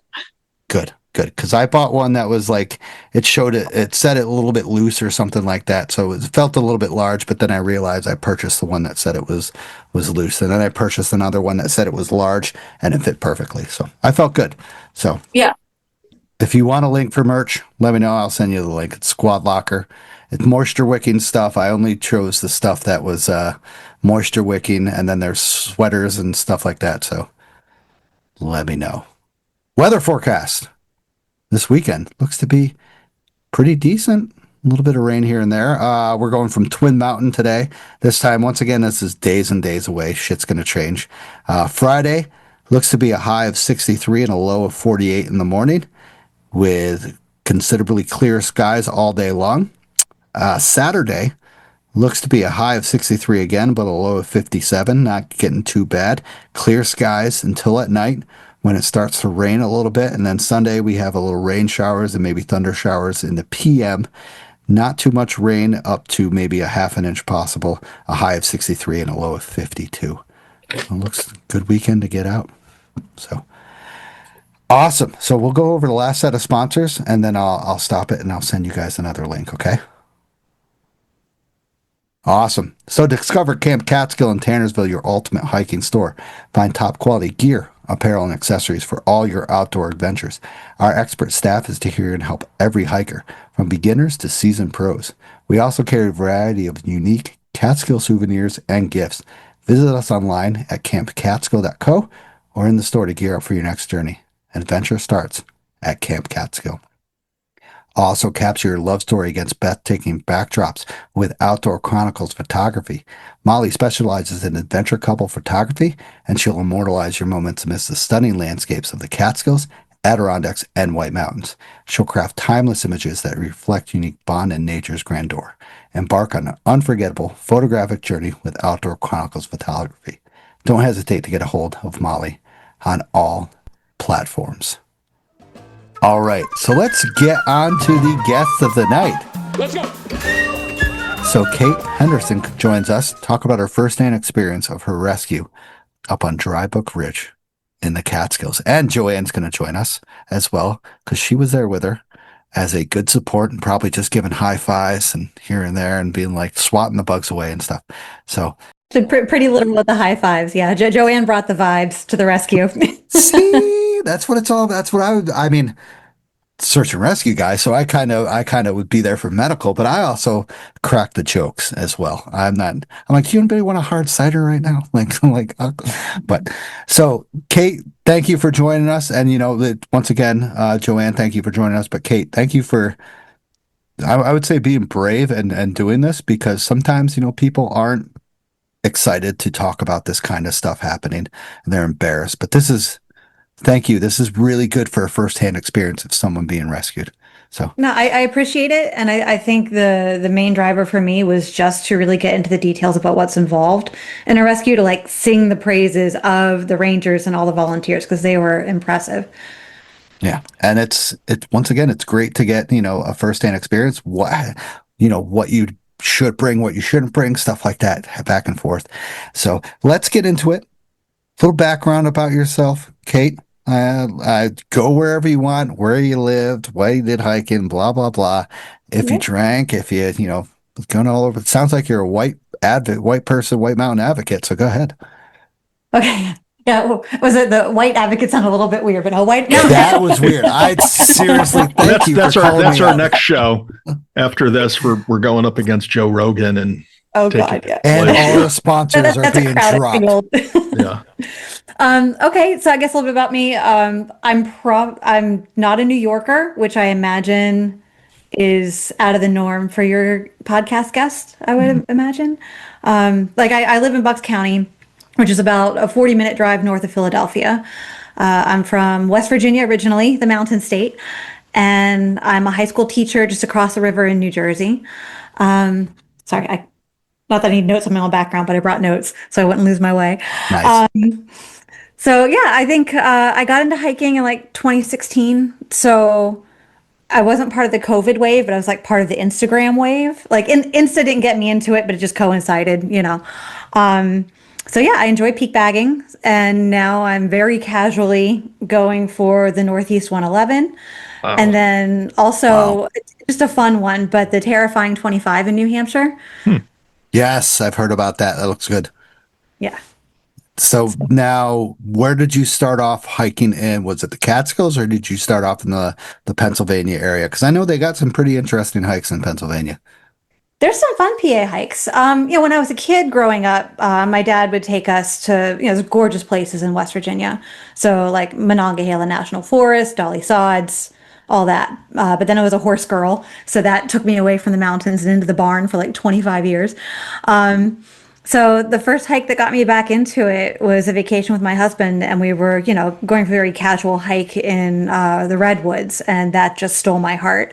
So when we came home, I was like, I think I want to hike Mount Washington. And one of my very experienced friends, Emily Johnson, was like, slow your roll. Let me take you to the Catskills first. So Whoa, she took me let's up pump White the Ledge. brakes. Yeah, exactly. So she took me up White Ledge and Panther, and yeah, that's all she wrote. I was hooked. Nice, nice. So that's fantastic. I mean, I'm glad your friend talked you out of going from the redwoods, which is probably pretty casual hiking, to Mount Washington, where you'll freaking basically die if you are not proper in there. So, one question from me, besides other stuff, how is the redwoods like national? Because I might be going there this spring, coming up spring. What we did of it, we didn't do a lot, but it was, very accessible. A lot of interpretive signage to guide you along the trails. And it's got that, primordial West Coast feel. Very Nice. quiet, very beautiful. Now, also with the Catskills, you said you did Giant Legend Panther. That get you hooked? Were you in love? I was in love. Yep, that was the beginning of it all. That's a great introductory hike to the Catskills. Were you underprepared at the time? Were you just basically like dying or stuff, or were you actually feel pretty good? I was poorly over prepared. Hmm. Gear wise, I think fitness wise, I was okay. I'd been running half marathons like twice a year for several years. So, it's still different when you take that mileage and go up. So it still kicked my ass, but I think I did the thing where, you go to REI and just go wild on too much gear and the wrong gear, snake bite kit, all the stuff. So I did all the noob stuff. Snake bite kit. That's a first I've heard. Yeah. Interesting. I'm not supposed to carry a snake bite kit. Tad, you're an ultra do you carry the lightweight. plunger? I carry the plunger. I have an IV stand, the IV kit. Yeah, I've got tourniquets, the snake cage. I have all that stuff for snakes. Tad, the going on next here? next time we go on a I hike, even have will snake have to snake skin boots that I wear hiking. So I will have to show you They'll my identify first you as a aid friend. kit. Yeah, Yeah, my first aid kit actually does carry all that stuff. So really? Wow. yeah, I got to go all out. So excellent. So now you move from the Catskills and then you go up to the Whites, like right up to the Whites, or did you go in the Adirondacks and stuff? Or I got to the Adirondacks a little bit late. Actually, one reason that it took me so long to get my Catskills 3500 was I just, full bore for the Whites, and that's like an 8-hour drive for me. So I would that's just pretty kind long. of, commit to those long drives and try to hit as many peaks as I could. So I ended up doing Washington the same summer that my friend introduced me to the Catskills, and it did almost kill me. Going up the Tuckerman head wall. I was not prepared, but I was still in love with it. So yeah, I'd say I divided my time between the Catskills and the Whites. I've only got 10 of the Adirondack high peaks, but I'm really enjoying getting to know that area as well. And you just recently did your 3500? Yeah, Joanne was with me. That was early June, finished the 3500. Congratulations. Do you know what number you are? No, for obvious reasons, like my paperwork all got delayed. I was going to do it as soon as I came back from the Whites, and then I had other issues this summer, so I just mailed it in. So I'm looking forward to the letter and the number. Joanne somehow got me a patch like ahead of time. She had a patch ready for me at the Lone Canister. So Oh, Yep, I came prepared. you finished on Lone and not Rocky? yeah, we did Friday Boston Oh. Cap, Rocky Lone. Okay, I was Competition. just like, that's weird. That's weird. Cool. Excellent. So Joanne, how about you? A little background. I mean, you've been on here before, but give a little background. So I am a COVID hiker. I didn't start hiking until COVID, and I live 10 minutes from Harriman. So I haunt Harriman as often as I can. And then my first real hike outside of Harriman was the White Mountains. And I have also fallen in love with the White Mountains. But after my first trip to the White Mountains, my friends were like, you really need to get yourself to the Catskills. So I started hiking in the Catskills 2 years ago and pretty much fell in love with the Catskills. So I am frequently in the Catskills on the weekends. Absolutely. As we can see from your Instagram, it's like every freaking weekend she's crushing like 8 or 9 peaks. Yeah, I think she was mentioned by name in that DEC report on the trail list. Yeah, they have like a whole special file. Yeah, more than just they have a whole department at the DEC. They've got you down. All right, they're gonna have ice on DEC taking out the well-known hikers of doing the trail. Oh God, that's horrible. They're gonna put a radio collar on Joanne. Yeah. It's been there for years. All right, Kate, I want you to take a deep breath because we're going to do the deep dive now. So I want you to be ready. We're going to slowly go back to that day. But let's start off with high school teacher. Yep. Summer break. Yep. Lots of hiking planned for the summer of 2025. Yes. Is that what yeah. So why don't you tell us what it was, if you will, that you were looking forward to doing this summer? Okay. It makes me sad, but okay. School I teach in New Jersey. It's more of a traditional schedule. Like the kids always start after Labor Day. We finish on Juneteenth. So as per usual, like my car is loaded and I just go right up to the White Mountains as soon as school is out. So I did get that epic weekend and it was awesome. And then the plan was to head down to the Catskills, to hike the Huckleberry Loop, which is the day of the incident, which we'll get into. A couple weeks after that, I was supposed to backpack in the Wind River Range out in Wyoming, do the Cirque of the Towers. I was planning on throwing in some, Adirondack weekends as well in the summer and fall. Yeah, in September, I was going to join friends, stay at Johns Brook Lodge and do Haystack Basin and Saddleback. So I was looking forward to that. And then my husband and I were going to drive up to Vermont's Northeast Kingdom. That's how he still procured me my Hill Farmstead beer. And then continue up into Canada and Quebec City. So that was the summer agenda that got like a fifth of the way through. Packed. Yeah. Yeah, I use summers to recharge, definitely. Yeah. So you spend a week, 2 weeks up in the Whites before you headed down to the Catskills? A week. I met up with Valerie. Val goes hiking, and Dan. Dan saw these things. So they are fleet-footed. They were doing the single-day Pemi Loop for their Northeast Ultra. I can't do that. But I did do the Z-Bonds Traverse, and we timed it so that we linked up at the summit of Mount Bond, had a great hang, and then we hiked out the bonds together. So it was a pretty epic day, I think, for all of us. And then the rest of the week, I was doing some terrifying 25 hikes up into the Northern Prezzies, which is my favorite section in New Hampshire. Did another terrifying 25, the Carter Ledge Trail to get up to Middle Sister and Mount Chicora, which I'd been neglecting Chicora, and it's amazing. It's not a high peak, but it's epic. Drove over into Maine, trying to get those New England 67s. So I hiked Old Spec. And then, made my way back down toward the Catskill area. So I had a very good week of summer. Yeah. Wow. Sounds great. So before we move to the Catskills, are these terrifying 25s as terrifying as they sound? So far, not yet. No. It's a really charming list put together by a mother and daughter. I might have 2 daughters. And they're rock scrambly, and there is a website that lists like their Yosemite class. So they're all at least class 2s. A lot of lists is like class 2+, and then Huntington Ravine is listed as a class 3. I think Six Husbands Trail is pretty close to that. So there are some that have some serious fall exposure, but mostly it's just fun, 4 points of contact, hand over hand scrambling. So it's just a fun personal challenge, and the daughter designed the patch, and it's a stick figure falling backwards off a mountain, and I want the patch. So that's really the impetus. Lovely. So Yeah, nice. Yeah, I've heard of that too, as well as this. Now, are you also going to do your 52 with a view as well as this? Maybe, I hope so. I've still got a lot of the Adirondack high peaks to get, and except for Old Spec now, all of Maine. So those are the priority.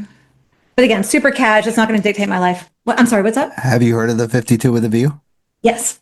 Yeah, that's my kind of challenge. I want a view every time I go. So yeah, sorry, Ted. Sorry to break that up, but there's all right. they got some really cool, interesting stuff in New Hampshire, like the Terrifying 25 to get you into scramble and stuff like that. The regular New Hampshire 48, and then they got the 52 with a view, which in a preview I might be coming up with something similar in the Catskills. Ooh, fun. Been working on this for like 25 years now. So yeah. Well, you got to hook up with my man Manny. I know, right? Yeah, the Manny Everybody Funny Bone hooks dudes. up with Manny. Yeah. This is So you can use my photo of him as a design for the patch. yeah. Okay, Kate.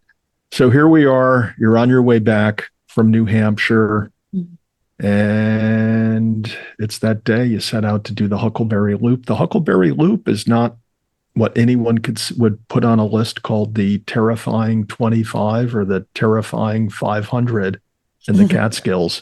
Nope. It's a longer hike for the Catskills. It's probably, I think it's the only obvious loop hike in the Catskills.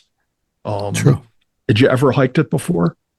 Yeah, I'd done the entire loop once before, and I'd been up on Dry Brook Ridge another time. So this would have been my third time on those ledges. Okay. So here it is. It's the day of the hike. What day is it, a Saturday or a Sunday? This is Sunday. And what's the weather like? Perfect. Oh my God. It's beautiful. It was like 80 degrees, sunny, low humidity. It was amazing. Not a soupy day then. No soup. Wow. Awesome. I thought it was pretty warm. I was out on that day. I thought it was pretty warm. I did table and peak moves that day. Okay. It was warm. It was a little on the warmer side, but I also didn't probably have wind. You guys had wind, so. But yes, go on. Sorry. All right. So who's on the hike? You're not solo. You're with other people. Who you hiking with? I am. I was with Joanne and Valerie and Sean, Total Catskills, and Danny, Mighty Mischievous. And you Nice. hiked with those folks before? Yeah. My Catskills finished. They were all there along with like, I don't know, 7 other people. We had a crew that day. Joanne and I did a winter Adirondack peak together. We did Big Slide together, a handful of Hudson Valley hikes together, Delaware Water Gap. Same with the whole group. I think Danny was the one I'd hiked with the least. This was my second hike with Danny. But Valerie and Sean, I'd done Catskills, Hudson Valley, Adirondacks with them as well. So it's kind of a hiking group. You guys had hooked up quite a few times. You knew one another. Yep. And why was it you guys decided to do the Huckleberry Loop? What was that made that the attraction of the day? Joanne, you can weigh in on it. I think we've been trying since April, like before the nettles would have grown in, and just it was like herding cats. So I think the final opportunity that we had was like this free weekend, so we just went for it. Gotcha. We had been trying actually since the winter, and we debated like, should we get together and do this in the winter? And then we were all kind of like, well, I don't know, how popular is it? We don't want to be breaking out the trail, so it just kind of get pushed off, and trying to get that many people to have the same weekend free. Yeah. I mean, it all breaks down to what you guys want to do. Was there any goal? Was there any like accomplishment, like somebody needed to cross off this peak and this peak, or, it was just all trails, kind of stuff like that? I think we were just kind of looking for like a scenic hike, and like No. Joanne looking for a scenic hike. Nah. Yes, I'm doing well. Okay, so it was also all trails. See? True I needed that confession. too. I knew Danny was interested in it because he actually had been on, I think, Matt Smith's work crew the year before. So he had done some work on that trail the year before, and he never got to walk the whole loop. Oh, nice. And Sean just kept telling us how nice it is. He's like, "Oh, there's such glorious pine trees," and we were like, "Well, we're down to see pine trees, so." And fern blades. It's a feature-rich hike, you know. You got like Yeah. all those Yeah. old ruins of the stone walls, and I think like Sean says on his Total Catskills blog, it's a different mile every mile. So it just felt like, you know, a vintage Catskills day. Yeah. There's Good a lot of point. diversity there. So Yeah. where'd y'all start from? So on that Huckleberry Road, we started at the upper lot, drove down in Joanne's car to the lower lot closest to the register. So we were going counterclockwise. So like it's at Putz Road Yeah. or right? Hang on, where are my notes? No, take Yeah. it. We were parked right near like a DEC building. I was Mhm. told that there's a building there, it's a DEC. Yeah, it's called Huckleberry Brook Road. Yeah. It's actually a nice road, as I recall. Pretty Okay. scenic. So you start out, how many miles do you get into the hike before it happens? I wasn't tracking that day on Avenza, but I look back at the map. It looked like about 8.5. Oh, wow. Yeah. So you're about halfway through. Yeah. Yep. No easy way to get to me. Yeah, not at all. Yeah. We were about as far away from any trailhead that you could possibly be. Mhm. And that's how you planned it, Joanne? To have it out that far? But when she pushed me, yeah, she had it all picked up. Yeah. Joanne's shaking her head up and down. Yep. Yeah. Okay.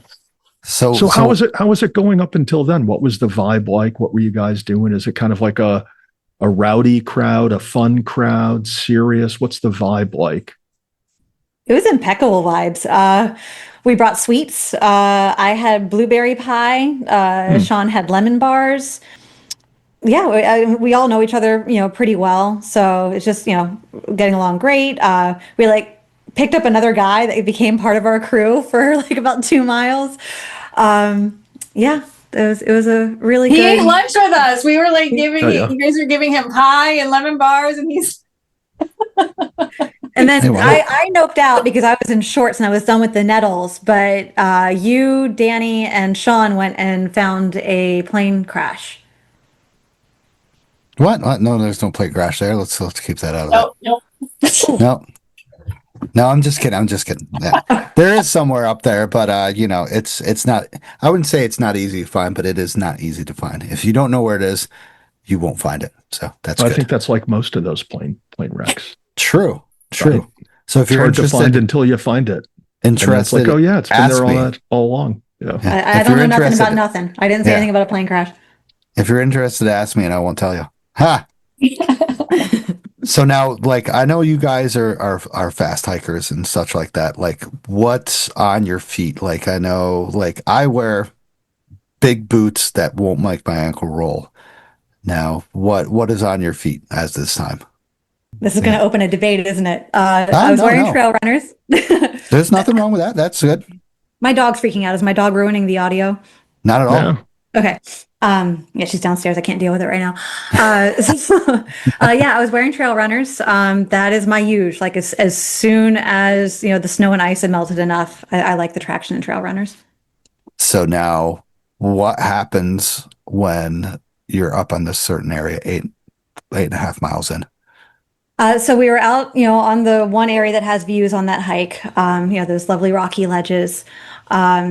I can't remember. And again, I wasn't tracking on my map. So maybe Joanne, you can help me fill me in. I don't know if we were on the second viewpoint that's marked on the trail conference maps or if we were like on a third one.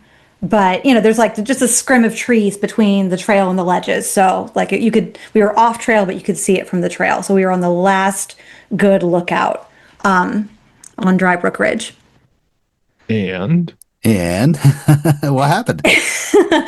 And we were taking pictures and we turned to go back. So Danny and Joanne were ahead of me and Sean was behind me.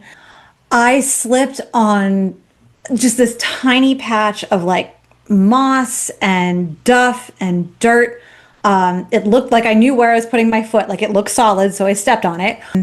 Nothing, like it's not like it crumbled or really gave out. It just slid off the rock ever so slightly that it sent me down because the ledge is kind of canted. So I fell down the ledge comically slowly. Like I remember, like I had, like my arms were on, the rock ledge, like a cat in a bathtub as I'm like sliding down.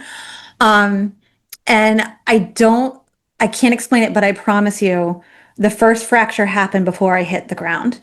I must have caught a toe on like one of those rock striations, on the rock wall or something, because I remember thinking to myself, oh, I think I just punched through a rotten log, and then realized that kind of slow cracking sound and sensation was actually me. So that by the time I hit the ground, my ankle was already contorted. So I think I broke my fibula on the way down. And then when I landed, I broke the tibia. How far of a fall? 5 feet at most. Wow. 5 feet is I wouldn't say minimal, but still it's like it's not that far to do such damage. It's crazy. It was such an unremarkable fall. You want to relive it? You want a more remarkable fall to coincide with the injury? I mean, tell us how it was. Yeah, I want to visualize it more. So as you're sliding down, you're sliding from your right to your left or your left to your right. Which leg is on the lower side of the rock as you're going down? So I broke my left ankle. Okay. So I don't know what has happened to my right. My right was fine. I think the right, I guess the left must have landed first. Yeah. Again, all my attention was on the left side the minute it broke. So I don't know what's happening with the right. But I was facing the rock wall and then slid down. And there was like a bit of a delay. So like, I mean, the minute I hit the ground, I knew that everything was broken. And there was like a delay on the pain. So like Sean's still up on the rock ledge, and I looked up at him and I said, I just broke so many bones. And then the pain hit and the screaming started, and Joanne and Danny came running back. So Joanne, tell us, what'd you hear? What'd you hear and what'd you think? So I was actually ahead of everybody. Figures. I took off from the ledge and went around the corner. And while I was standing there, all of a sudden, I'm like waiting and nobody's coming. And then all of a sudden I hear, it's broken, it's broken, it's broken. And then I started to hear Danny say, it's okay, you're okay. And I was like, I never heard like a scream that would have, like you would normally think like somebody just broke their leg, like there'd be like, ah, ow, or whatever. Like there was never that. All I ever heard was it's broken. And I couldn't imagine what's broken because it didn't sound like somebody had just fallen. So I come back around the corner and I look and I see Danny is down off the ledge and he's repeating, you're fine, I got you. And he's saying that, but everything on his face said, things are not fine. And then I looked at Sean, and Sean was just kind of, like couldn't believe what had happened. And so I didn't see it happen, but Danny and Sean had both seen it happen. And they both said the same thing Katie said. They said it seemed like it was happening in slow motion. And they both thought to themselves, well, that's going to hurt. She's going to have a couple bruises, but she's, going to be fine at the end of the day. And she got an unlucky break as far as how her foot went. So, being in search and rescue, I've seen faces and stuff like that when this kind of stuff happened. What did her face like? Because I can always interpret the level of pain that's going on through someone's face when this kind of stuff happens. What did her face look like? How horrified? Oh, she was in pain. It was like I could almost feel the pain. Like it was bad. Like we knew immediately. Like, and then I looked down the ledge and I was like, she's not walking. Like there was like no discussion. Like how are we? Like it was just that obvious that there was no way she could walk out on that. So Kate, well, one thing, Dad. So this funny thing is I am coming off of my Table Peak Moose hike. I think I'm coming in through Margaretville, and all of a sudden I get 20 messages from Danny saying, we need a rescue. Kate has broken her foot or stuff. We need a rescue. And I'm just like, fuck. And I kind of like slam on the brakes, and then I'm sitting in Margaretville, and I'm just like, I'm right here. I could probably run up to him. But like eventually all the messages coming through and said that he's got search and rescue coming on along. His the Rangers are coming. So I'm just like, all right. So I'll stay here for another like 20 minutes and see what's going on. I contacted Ranger Slade, but he didn't get back to me. But I kind of figured they already had things going. So proceed, Tad. Sorry about that. Once again, I was notified by Danny that something was going on. I'm just like, oh shit. And he said Drybrook Ridge Trail. I'm just like, all right, that's not too bad, but it's still pretty bad. And then he said halfway into the Huckleberry Loop. I'm like, oh shit. I'm like, You are kind of out there at that point. So, Kate, when you look down at your left leg and foot, what did you see? Because I knew instantly how bad it was, I could feel, the broken and displaced bones. I tried never to look at it directly, but even just peripherally, it was twisted more than 45 degrees laterally. Because later when they splinted me, they got it to like 45 degrees, and pointed dorsiflexion like very far down. Is that the right kind of flexion? Whatever. Down. With your toe like down? Ballerina. Your toe? Yeah. Yeah, and then also toe. just kind of flex. It was in every place at once. I don't know how one ankle and foot can be in so many places at once, but it was very contorted. Yeah. So like I remember like Danny coming down, and Sean was still on the ledge. Again, I think he was in disbelief that I was that injured. And was trying to ascertain if we could walk. And like Danny's looking at my foot going, there is no walking here. Yeah. So she would not believe us. She was absolutely certain that bones were sticking out of her leg. And like, she kept asking through the whole ordeal, I know bone is sticking out of my leg. Like, I know there's blood. I know there's bone sticking out. And we were like, no, like we're looking, there is no bone sticking out of your skin. And Kate, you never reached down to touch it or to look at it any hell closer to examine it. Yeah. it's too far. It's too far. that leg was dead to me once it turned to that angle. Was this like a more local pain in your lower leg and ankle area, or was it a more pervasive and broader ranging pain than that? No, and it was really acute. Again, I broke the fibula in 2 places, the tibia in 1, and had an avulsion fracture, and there were dislocations. Yeah. So like the whole ankle hurt, but I could feel every fracture basically. And yeah, like Joanne said, I was, luckily they thought, I know I'm skipping ahead, but when the Rangers got to me, they thought it was a compound fracture because you could see the bulge under my sock. But it did not break the skin. Yeah, that's one thing when we learn with we look for in search and rescue is of course blood. You can't see blood. That's a good thing because you're not bleeding. We don't have to stop anything. But then also search and rescue, we have certain people who are medically trained and not medically trained. You know what?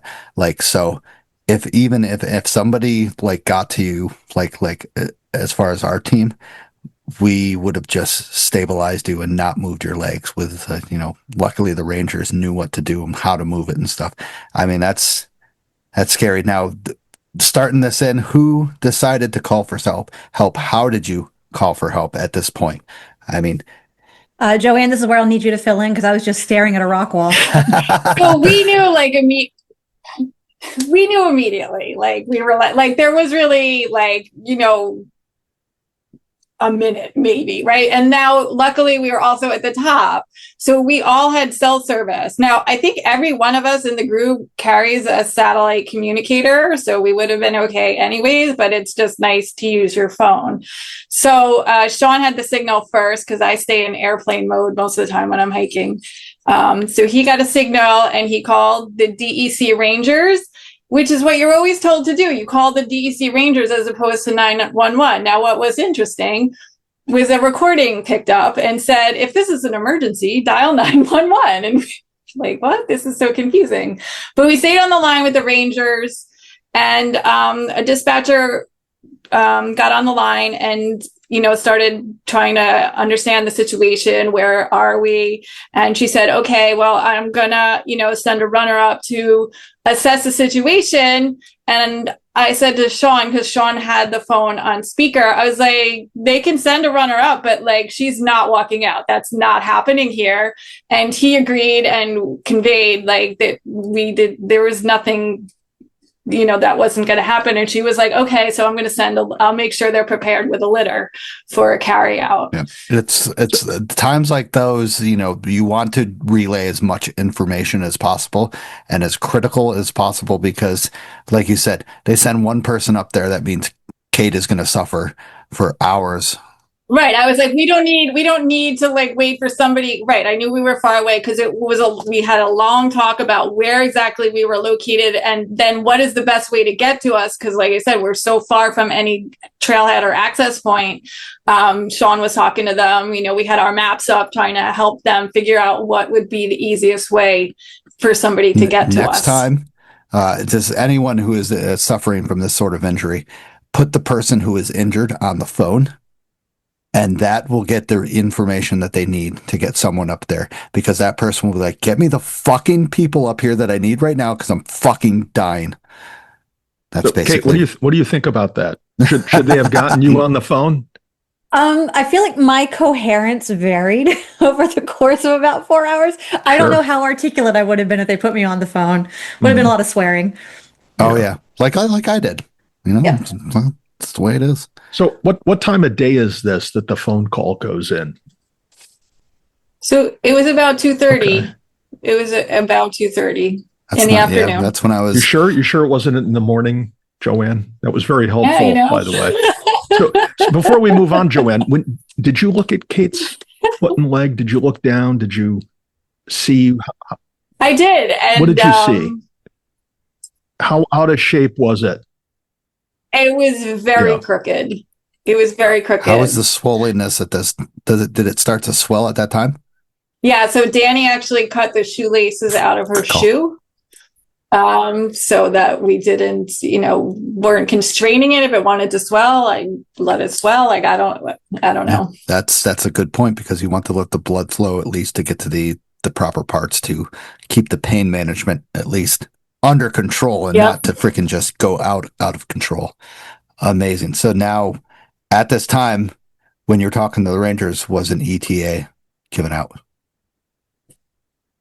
No, so we were talking to the dispatcher at first, and then we had to wait for a ranger. They took Sean's cell phone number, so we waited for a ranger to call back, and then we spoke directly to the ranger.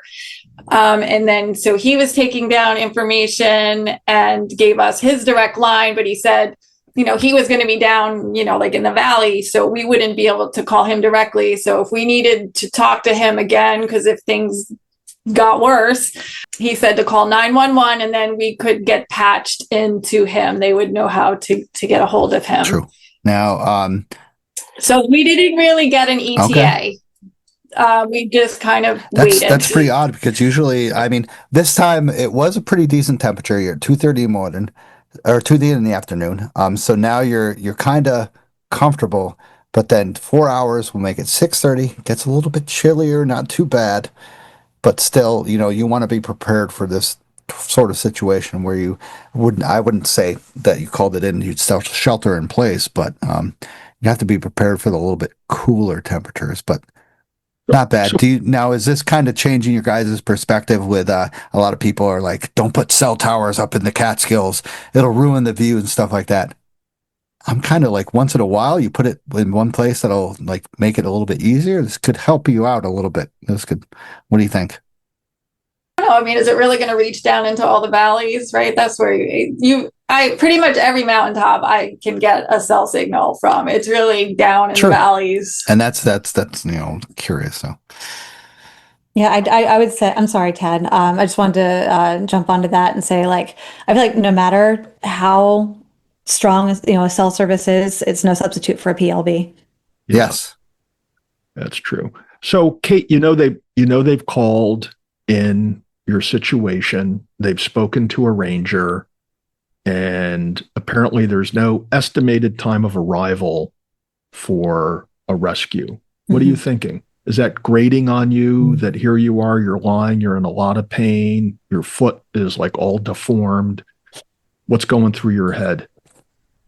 I was ready to gut it out. I think The hardest part was they ended up bringing like lumber crews in to bring a UTV up an old woods road to as far as they could.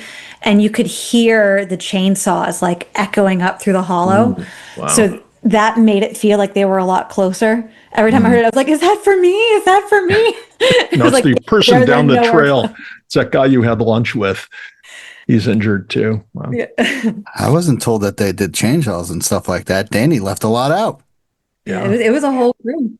I mean, that So- that area is notorious for the old logging trails and stuff like that. So I mean, it seems legit. What are you guys doing to pass the time?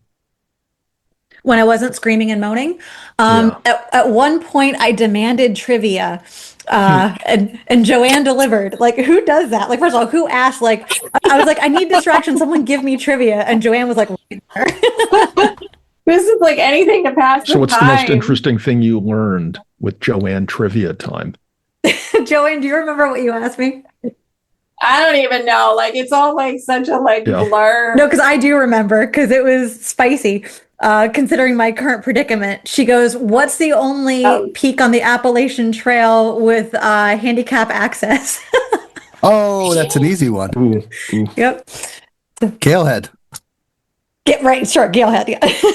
Yeah, it is. It's true. So now, Tad talks about passing the time. Like, did anybody compare? I mean, most of you hikers are well prepared and stuff like that. Who had the first aid gear to go this by? Pain medication, stuff like that. Anybody have any splints that they wanted to do or stuff like that?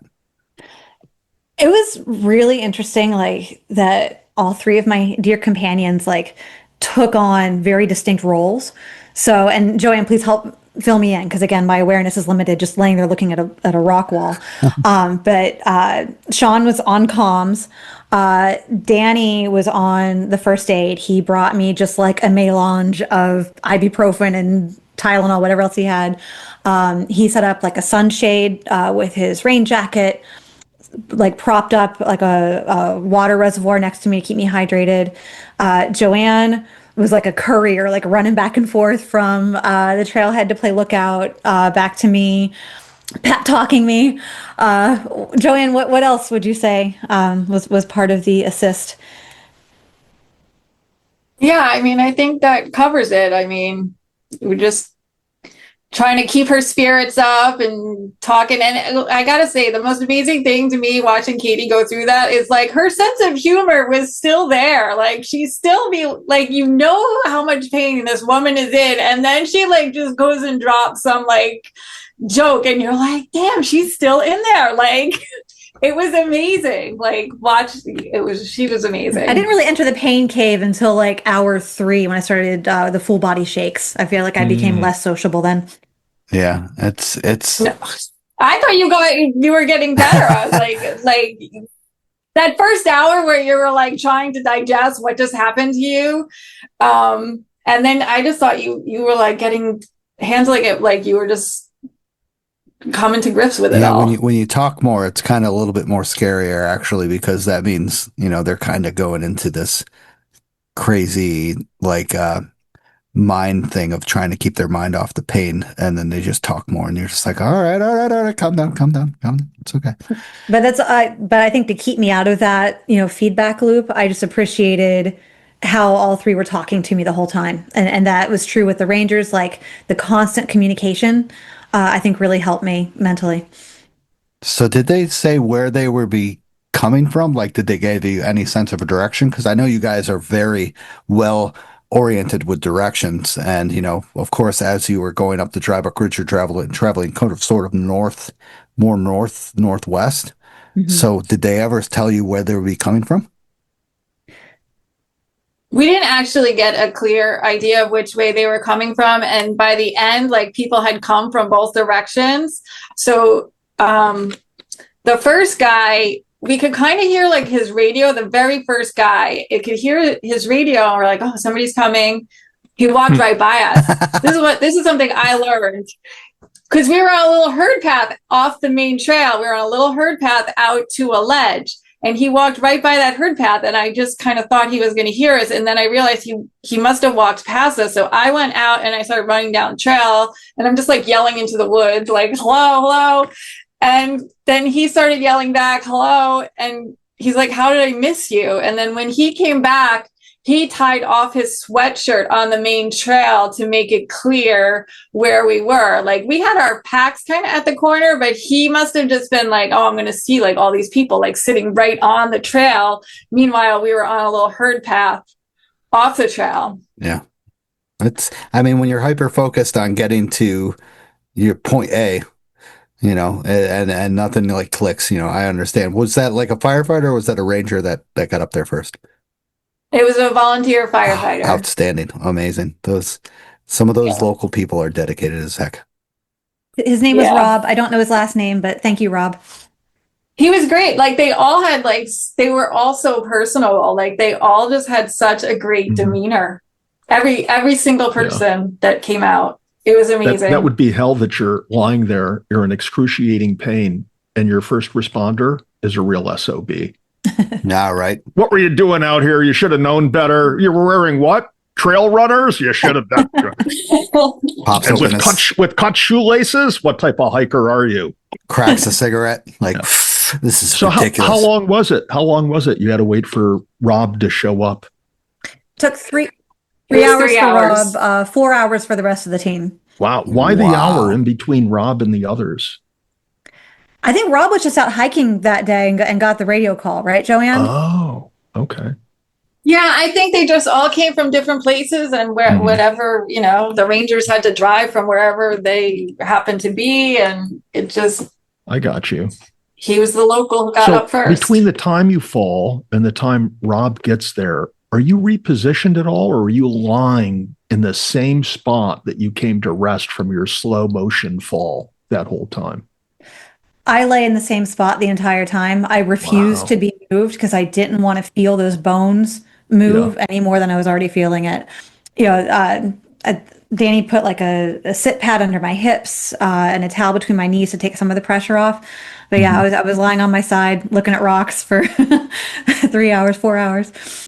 The other question she kept asking us, she was sure she was going to roll off another ledge because she was facing the ledge she fell off of. So to her, if she tipped back at all, she thought she was going to roll off another ledge. And so we had to keep convincing her, you are nowhere near another ledge. You're not going to roll off another ledge. So, Joanne, how close was she to the edge of that other ledge? Tell us. Katie, you here. She was right on the edge, wasn't she? And she was actually like, she doesn't even like her back. I think your backpack stayed on you because you were late, and your backpack was rested against another tree. So like she wasn't going anywhere, but she just didn't have the perception of just how she ended up lying to see that. It's also the patient if they're comfortable, leave them there. You move them, and then you'll suffer something else and stuff like that, and the person will just be in more pain. Let the person, if they're in a comfortable spot, keep them there, keep them comfortable, keep them occupied, keep them distracted. That's the way you want to go. So was it a comfortable spot, Katie? No, it sucked. Yeah.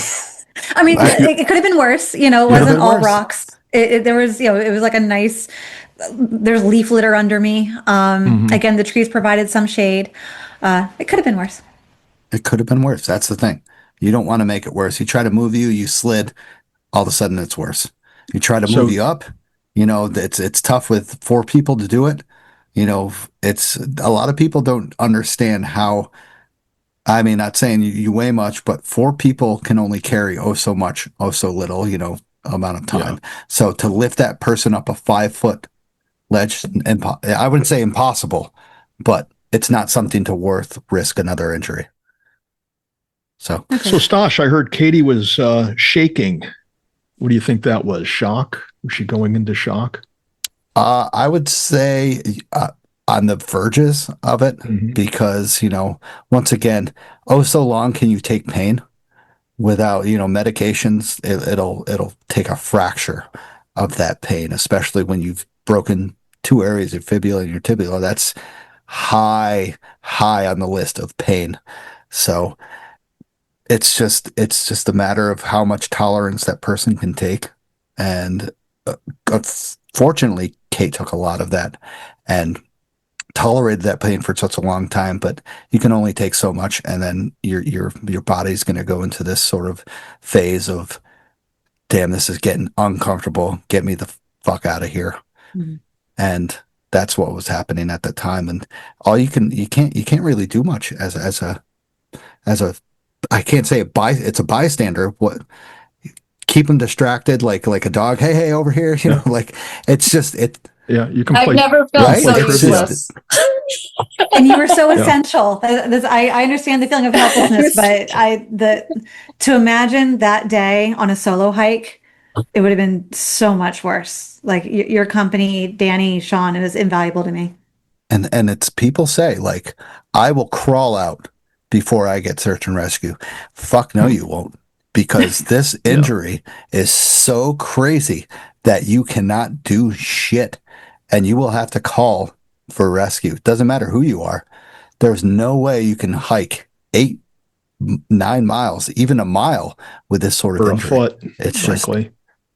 just for a foot, for a knee, for a leg. It's just all of that. Everybody's like, oh yeah, I could, put a stick to that and then I'll hop out. No. So, Kate, what happens when Rob shows? What does he do for you when he arrives? Mostly moral support. He peeks over the ledge and he goes, "What are you doing up here?" Just very, very disarming and charming. Nobody carried the heavy hitter meds that day. So he gave me more Tylenol. He did an initial assessment, making sure I didn't have a head injury or a spine injury. He asked me if I wanted to roll on my back. But he told me, he's like, look, when the crew gets here, they're going to move you around some more. And I was like, let's move me once. So yeah, he just kind of hung out, made sure that I was stable. Joanne, what else? What else did you see at that stage? Yeah, I think, I don't know, I think maybe we started cutting a little more of the brush around you because we knew we were going to have to lift you out. So you can thank Katie for like the slightly improved viewpoint out towards the Katie's ledge. overlooked. Provided by Inside the Line, the Catskill Mountains podcast. So now, I mean, that's good. Once again, you have your moral support there, but then another person comes along and also gives you kind of like a bigger distraction because they're a different person. So that, once again, very good job by Rob, because that's what you're supposed to do. So does Rob give you any indication of what your injury is and how bad it is? Because he didn't move me, he didn't think it was a compound fracture. So it wasn't until the Rangers came and turned me on my back that they saw the bulge and thought it was a compound. Okay. So it's about an hour later, the Rangers show. And Yep. And they came bushwhacking out of nowhere? Or did they come?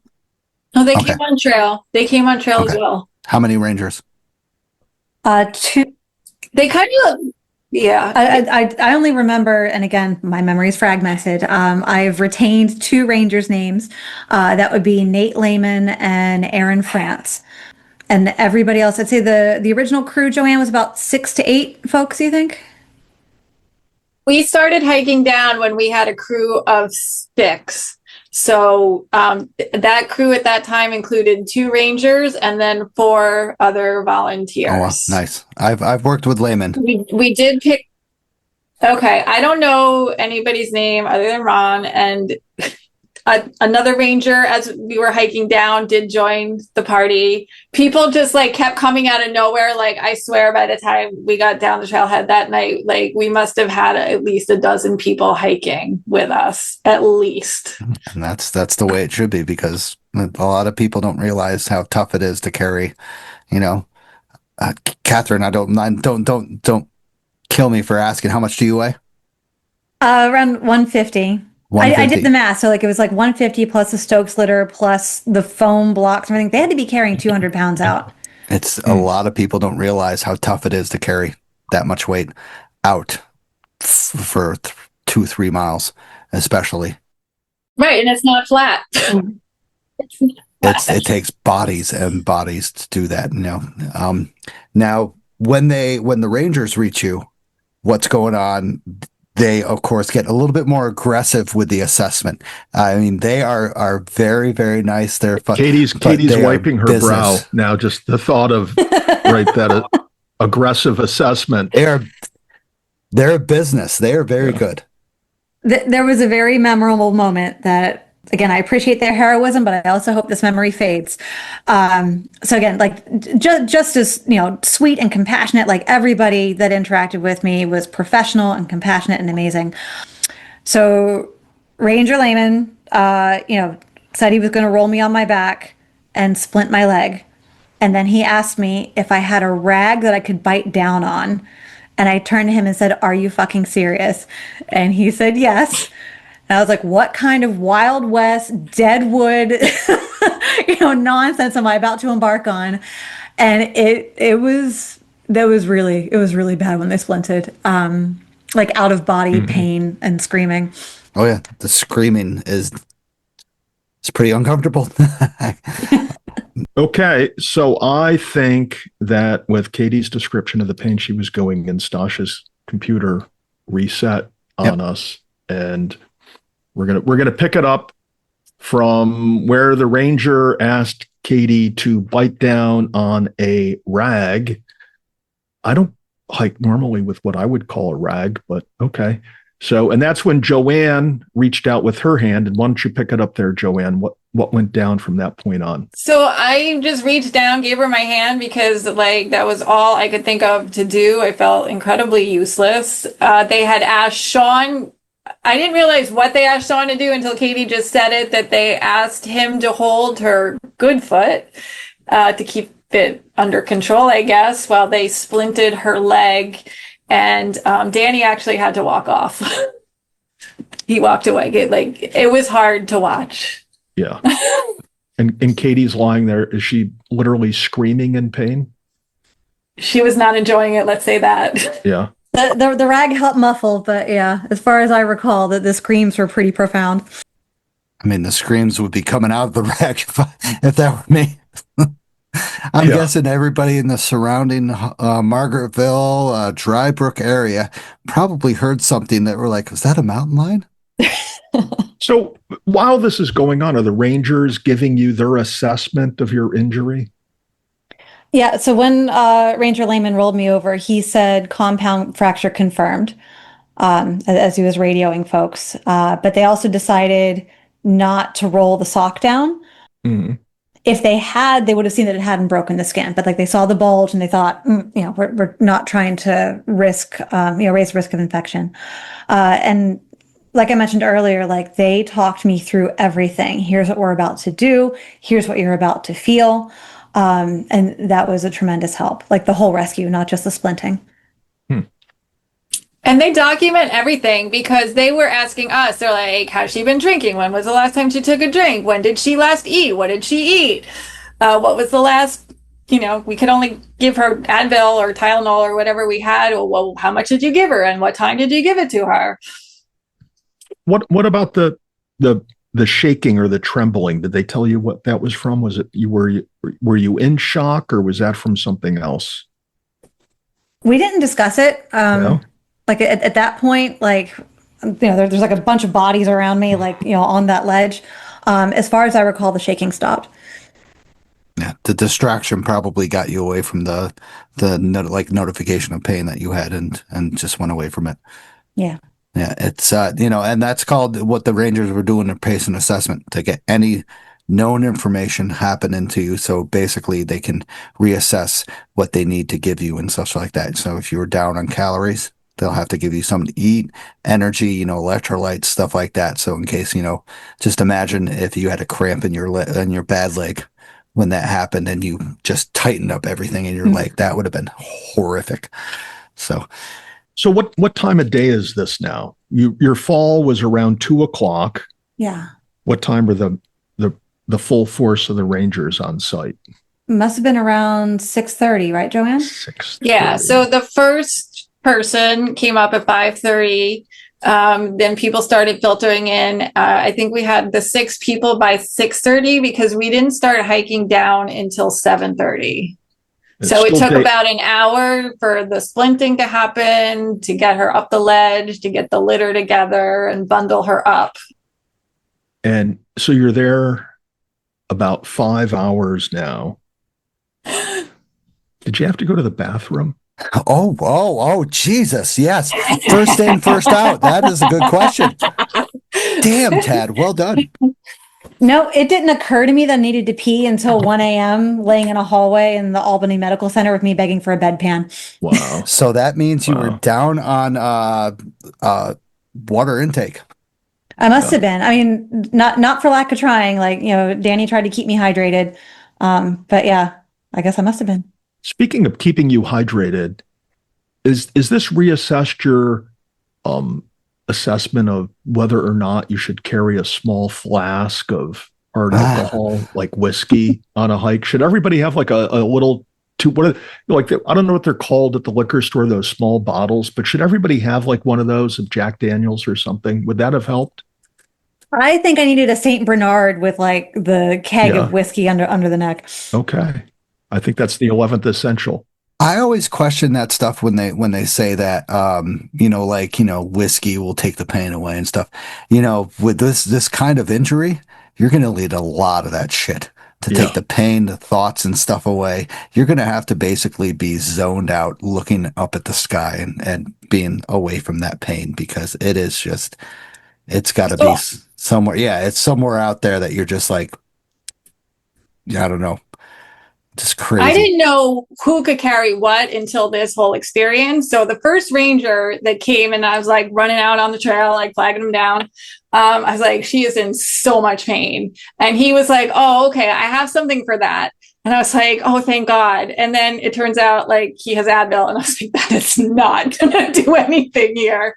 Yeah. And then they did have word somehow in their little network that there was an EMT out on a day hike, like in the area, and they were trying to get a hold of him because they were like, if he happens to be hiking with his EMT pack, then he's going to have morphine.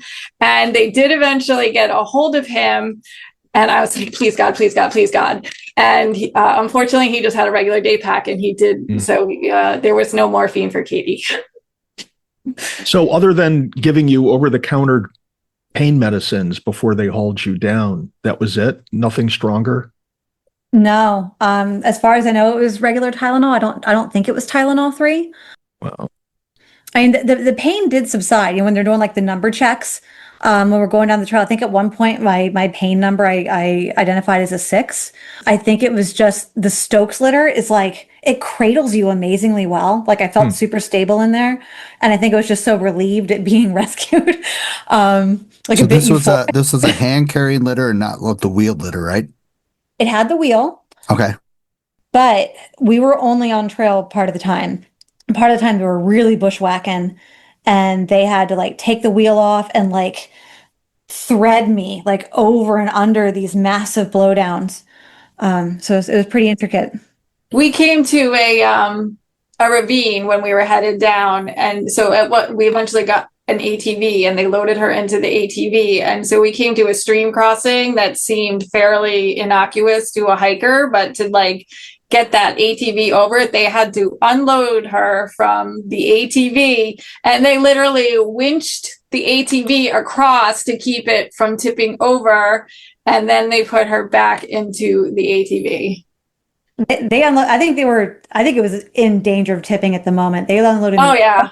They had people at It was like at a 45-degree angle at one point. And I was like, wow, like as a hiker, you'd cross it and not thought twice about it. But like the fact that the ATV, yeah, it was interesting. So, sounds like we almost heard the story of how Katie broke her other ankle. Yeah, right. On the ATV or went for a ride swim out. in a bog. Yeah. Yeah. So did they ever explain why they just didn't bring you down the trail? It seems like that would have been simpler. Joanne, what do you know about the route they chose? Because they were. I think that was the short. Maybe they didn't realize how bad the woods road was, or whatever. I think they just didn't want to have to manually carry her in a wheeled litter. They wanted to use the ATV, so that was the route they chose, was to get her into an ATV, and then we got out onto a road, South Side Road, I think, and then there was a huge contingency down there waiting. Wow. Now, how long from the I would say the pickup of the litter, like when you were actually put in the litter, picked up to the actual extraction at the end, give or take? So Joanne, if we started down the trail at 7:30, I got loaded onto the ambulance around 11, and then Yes. from there to the helicopter. Yes. I mean that's a considerable amount of time, and then once again, I'm familiar with the loop. They might have been able to kind of going. Ted, correct me if I'm wrong, but going down to the shelter and then up from there I wouldn't say accessible by ATV, but you can get an ATV pretty far up that trail going up to Packatacken. Yeah. We kind of went out the opposite way, and Right? we cut out through private property. Yeah, I kind of Yeah. figured. I was just like, you guys totally went east. Yeah. Yeah. Yes. You were heading towards Balsam Lake Mountain to get out. Yeah, Dry Brook Yes. Road. Yeah. Right. Yeah. I find that interesting. All I know, I haven't been on that trail all that much, but I would just think it would have been easier to head out towards Margaretville. Yeah. That trail's not all that rugged. It's, you get down to the lean-to, you can take a break. I know Kate's suffering, but you can also figure out how far the Packatacken Trail is just an old logwoods trail that goes pretty far up into the mountain until you start hitting the steep stuff right before the lean-to.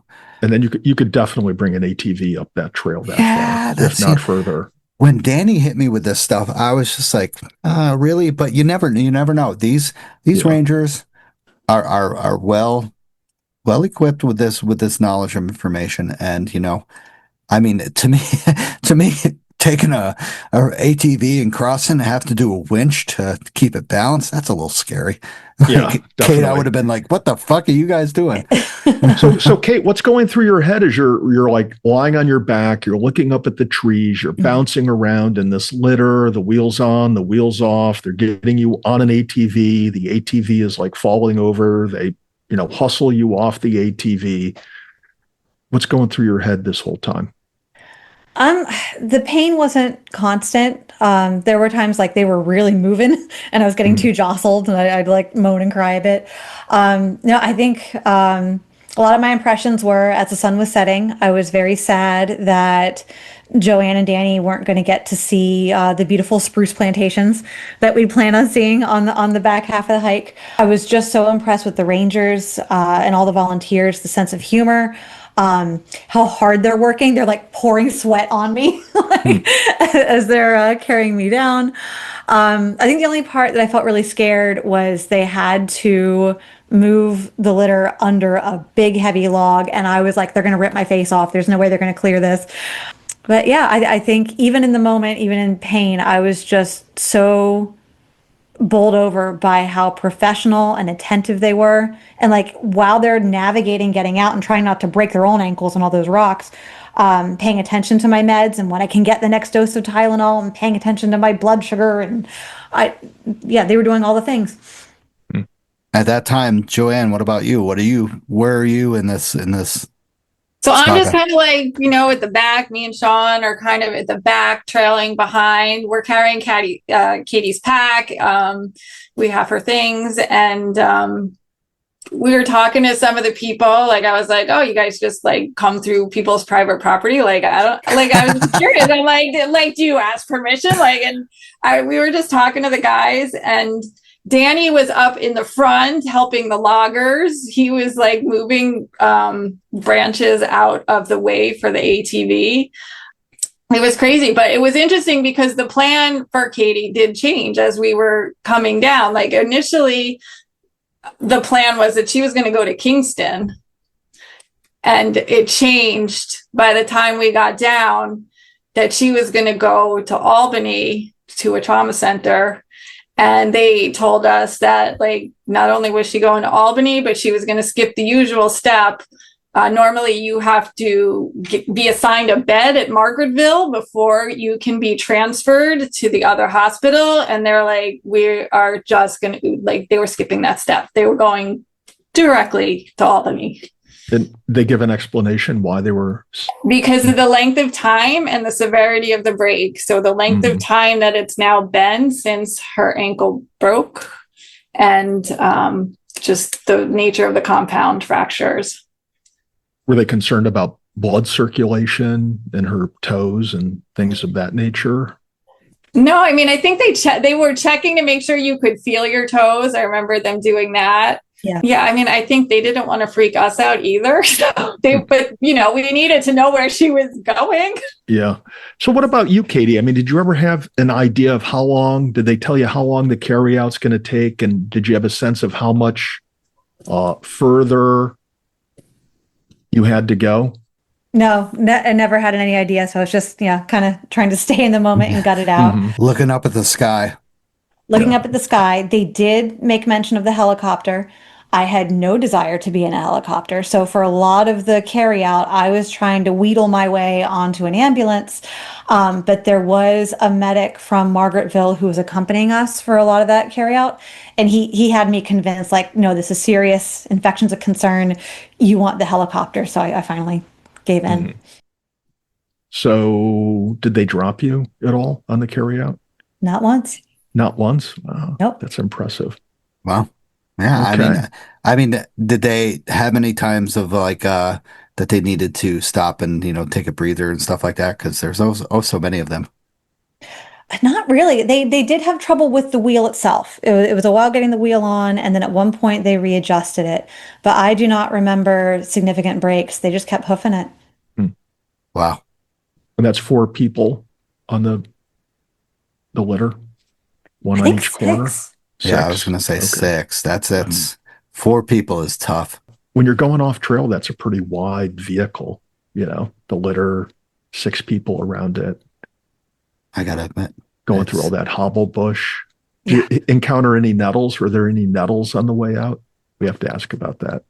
Joanne shaking her head no. No nettles. Katie didn't give a hoot about the nettles. That would have been I was the in least of her shorts. I worries. would have known if there was nettles. Yeah. So when is it you meet up with the helicopter? You take an ambulance ride over to the helicopter? Yes. I don't recall how long it was. I don't think it was very long. Again, I couldn't get my bearings. I was just, on a gurney. So all I remember is like being in a field and then being rolled up to the helicopter. And the paramedics were so sweet. They really wanted me to have a good helicopter ride. They're like, we can give you night vision goggles and you can look down at the city of Albany. I was like, nah, fam, I'm good. I'm just going to look at the ceiling until you get me there. Speaking about giving you things to make the ride pleasant, did you get any narcotics when you got out of the woods? I did. That was the first thing they administered in the ambulance, and it was night and day. Yeah. Do you remember where did they fly in? I'm guessing since you were down at Dry Brook Ridge over one of the parks of Margaretville, maybe Arkville? I don't know. Again, I was just along for the ride. Joanne, do you have, because so at the staging area with all the ambulances and fire trucks, it looked like a state fair. Yeah. Like they whisked me away so quickly. And the last voice I heard before they shut the ambulance doors was Joanne. And I have no idea what she was saying, but I'm like trying to sit up and look out, and all I saw were flashing lights. It was so abrupt. Like we just had this whole thing, and we were like, we still had her stuff. We had her phone. We needed to give it back to her, and this woman just shut the door and was like, "Okay, we're taking her." And we're like, "Bah." Oh, so wow. we had to give her. We gave the woman that was going to ride the ambulance Katie's stuff. We were like, "Well, can you give this to her?" Interesting. So here you go, flying in the down to the chopper, and then you go to chopper to Albany. Wow, how was that? Do you remember? I was still riding high on the fentanyl, so it was fine. Nice. Well, hey, I mean, it's nighttime, right? We're pushing. What time did you get in? Would you say, Joanne, that she got into the ambulance? That whole ambulance part went really fast. We got down there, they put her in the ambulance. 5 minutes later, the door was shut, and but it was nighttime. You're hitting. You guys were going down in darkness because Danny sent me photos, and I'm just like, oh, those are headlamps. Yeah, we were all wearing headlamps coming down. They told us when we started the hike down the mountain that we were going to come out in darkness, but never did I envision that it was going to be 11 o'clock at night when I got down to the trailhead. And did all of you have headlamps with you? Were you all Everybody prepared? had headlamps. Yeah. See, that's why even when you go out for a short day hike, you just never know. Bring a headlamp. Exactly. It just lives in your pack. Like, Yeah. why would you ever take it out? Well, to check and see the batteries are still fresh, yeah. fresh enough. Yeah, But you have the USB rechargeable one. You don't need to check. You just so plug it in. here we are. The ambulance door shuts. Joanne gives the woman in the ambulance all of Katie's stuff. How do you guys get back to your cars? So we stood there, like, looking really sad, like, hoping somebody was going to notice us, like, not wanting to have to beg, but totally willing to beg for a ride back to our car. And then finally, one of the volunteer firemen or whatever was like, "Do you guys need a ride back to your car?" And we're like, "Yes." No, we'll freaking hike back up the goddamn mountain and back down. We spotted a car here just in case that we needed a rescue. We figured this is the most likely place for you to carry us out to, down the ravine. This random private property Yeah. that we just walked across. Yeah. So he drove us back. So we were probably back at our car around 11:15. And then what'd you guys do? Did you just part ways? Yeah, so Katie, one of the last things Katie told us was like, "Text me when you're home." So we were like, "Okay, we promise we'll text you." Danny and I had the longest drive. He had to get out to Long Island. I had to get all the way down to Rockland County. So we were going to follow each other all the way down the thruway. But we haven't had dinner, right? Like, now it's 11:15 on a Sunday night. There was a single gas station open in Margaretville that was very picked over from the weekend, but we went in Was there. it the Speedway? Was it the Speedway in Margaretville? I don't know. Yeah. It That's might the have only been. one in Margaretville. Okay. Yeah. Like, it was the first thing that we came to, and we were like, this is where we're going to have to eat. Like, we loaded up on all the caffeine and food to, eat dinner. And then we just kind of drove home following each other. Sean, I think he lives up there, so he had the shortest drive. I got home, it was probably like 1:15, and I did text Katie and I said, "I hope you are double fisted with pain meds at this hour." And she texted me right back and let me know she was flying high.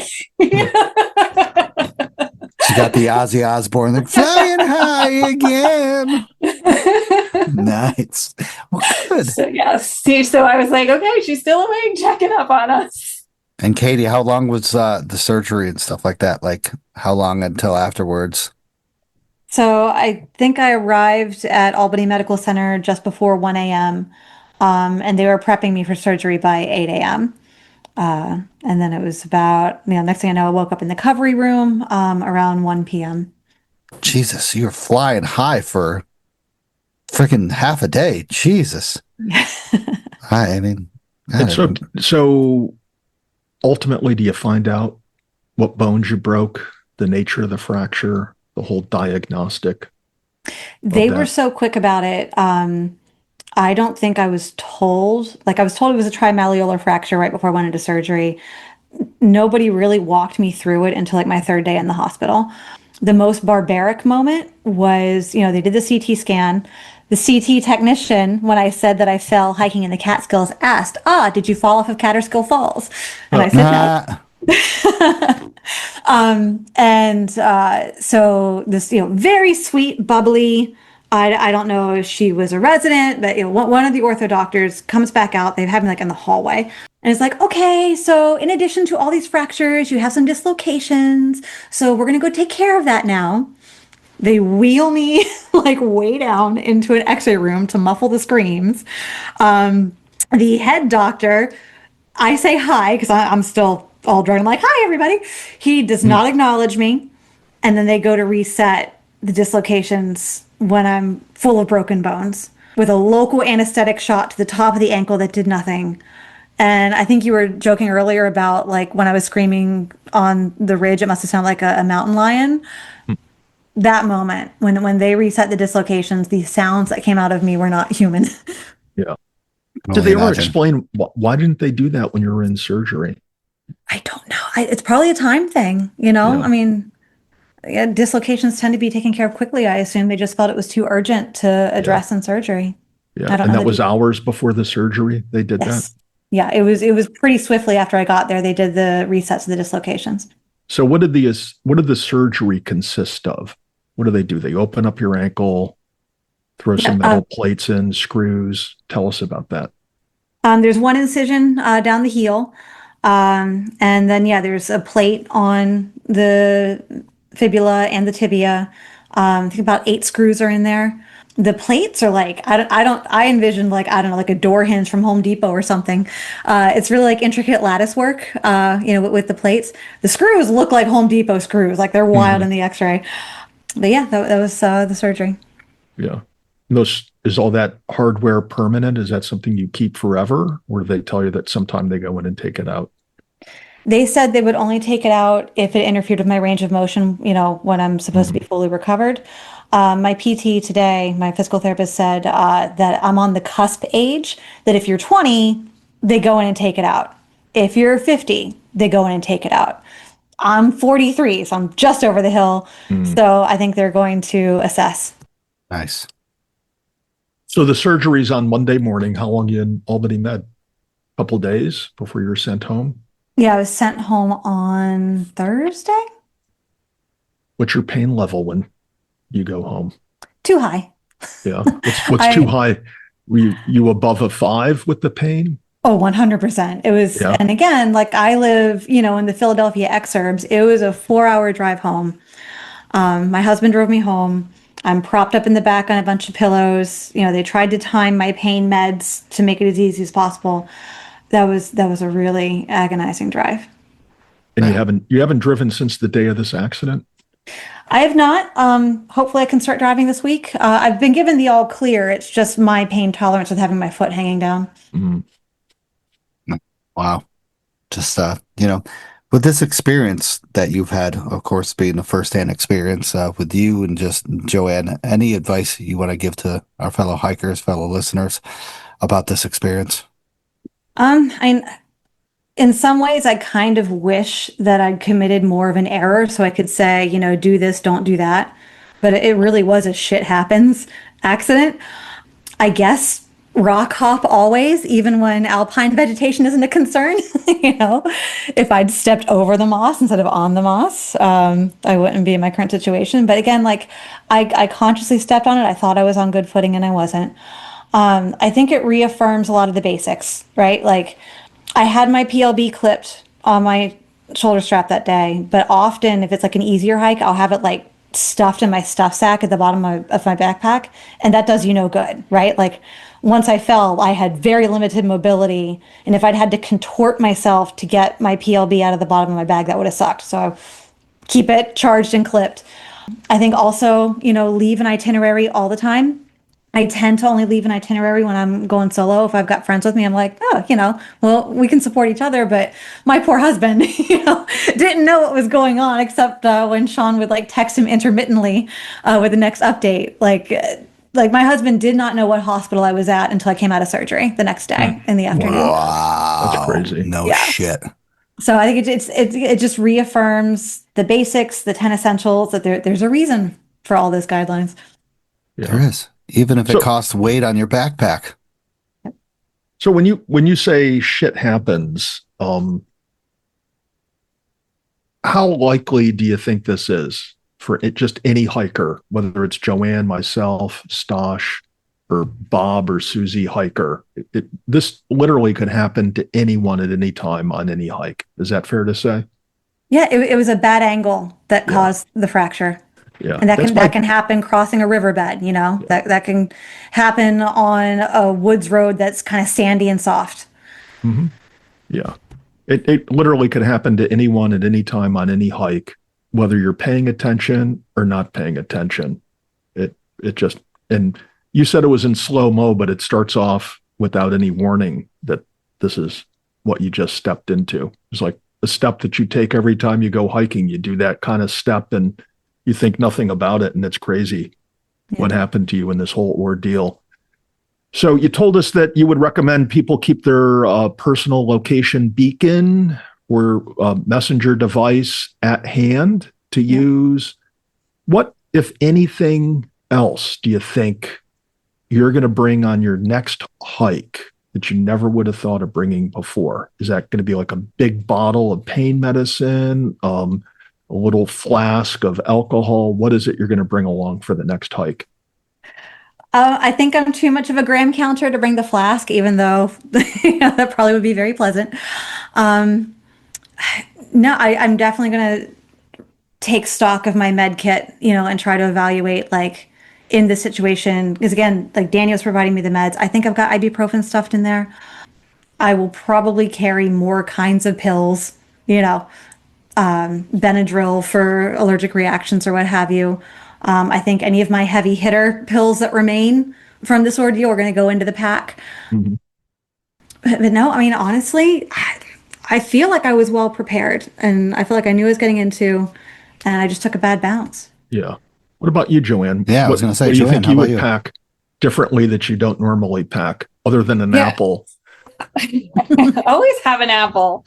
And that's actually a good point. Like, I have a first aid kit, but there was nothing, that I had that was going to help Katie as far as splinting or whatever. I do carry Advil, but the point she just made, I still have some leftover meds from my wisdom tooth extraction. And, now talking about it, like those might need to make their way into like my little first aid kit. Nice. I mean, it's legit. I have to check mine, I think every like year or so, just to see if the meds are up to date and such like that. But like my med pack, my med kit is like seriously that big. It's massive, just full of, anything and everything. Just like what Kate said, shit hits the fan.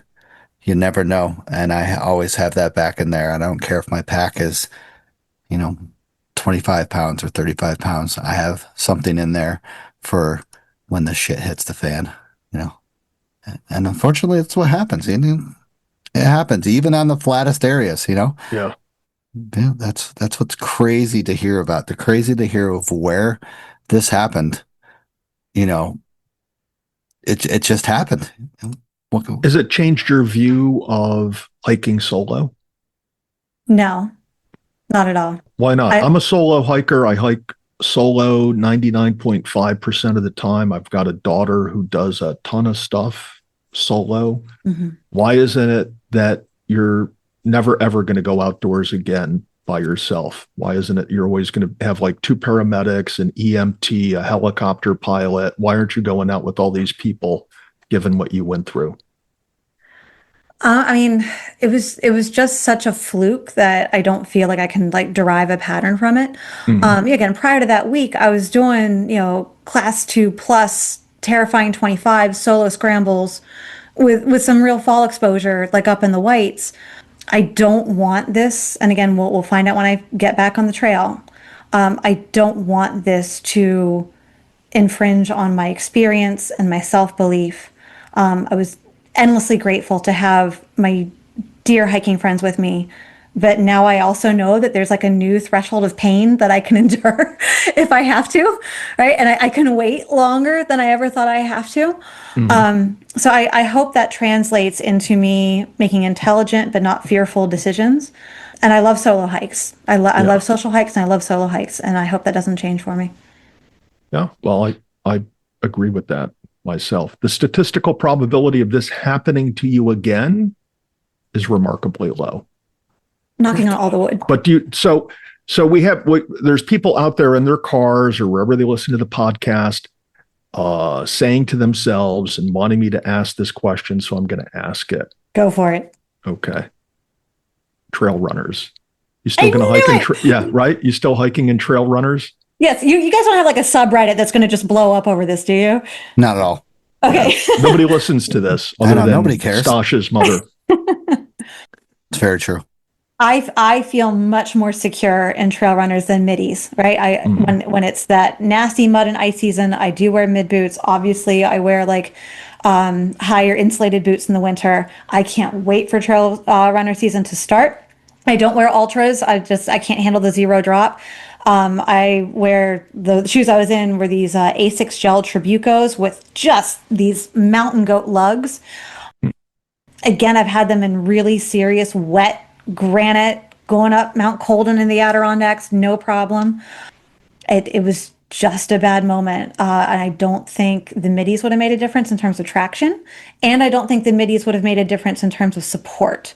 Again, because whatever I caught on the way down was such an obscene angle. I don't know. And again, this is a counterfactual. Maybe the midi would have provided just enough resistance to actually poke that bone out of the skin. Speculation, I don't know. Again, we'll see when I come back. I might be a different creature, and I might feel just even like that illusion of support matters. But I do not blame the trail runners for what happened. Yeah, all I know is when I saw Joanne this weekend, she was very interesting. She had these boots on that went almost up to her knees. She had a set of crutches with her, just a lot of medicines. It seemed, for a solo hiker, I thought it was a lot of overkill for just doing, fly. But she said, she has a new perspective on ankle injuries when she hikes. But look, I don't think whether you're wearing a trail runner or a boot that goes over your ankle is going to make that much difference when your body is going through that type of movement or that motion. I think, though, in the future, you might want some padding around that area, at least in the first few months of hiking. You might go with something taller, or depends on where you hike, That's entirely possible. Yeah. So what about you, Joanne? What's your take on footwear? Has this changed your perspective on hiking footwear or not?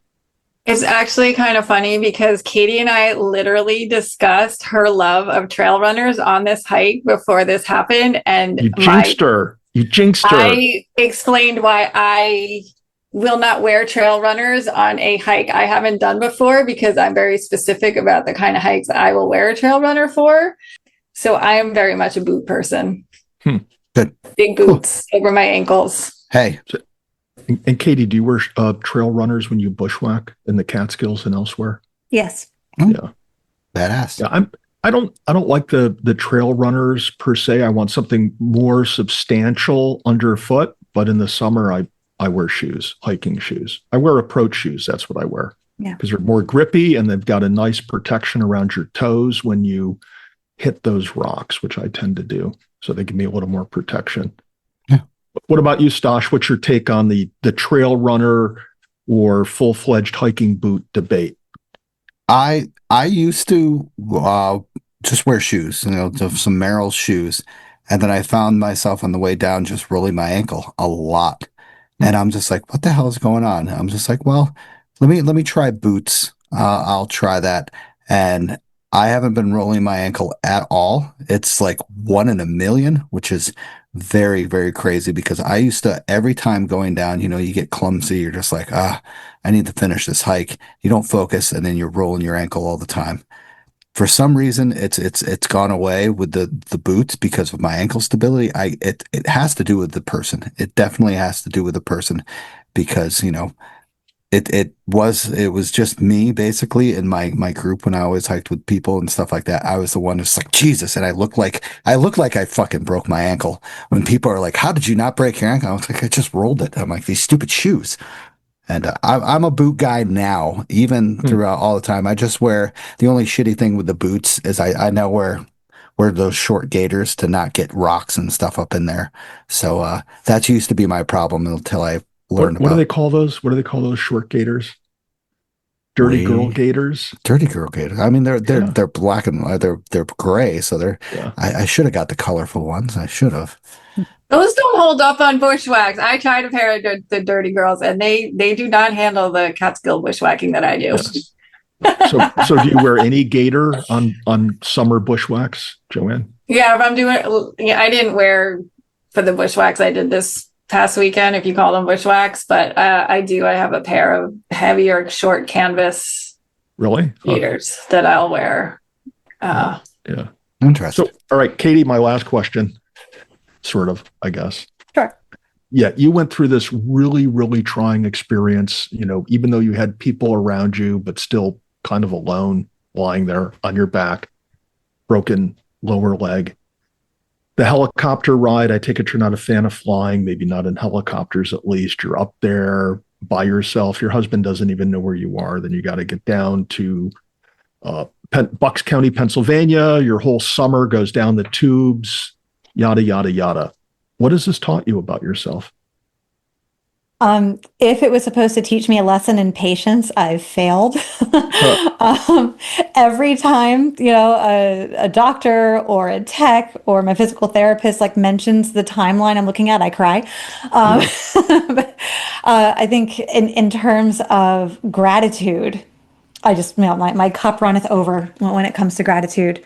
Not only for Joanne, Danny, and Sean being just ride or die that day, but the hiking social circle, keeping me included, checking in, pep talks, all my family and friends, all the food, that people have brought me, just the sheer professionalism and compassion I've dealt with from soup to nuts, from the rangers all the way through my physical therapist today.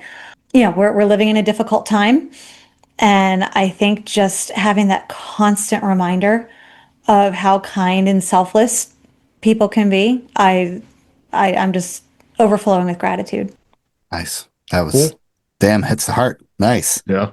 That's great. So besides Albany Med, their great food that they had for you the 2 or 3 days, what about post-hike brews and bites? What do you want to suggest besides Albany Med?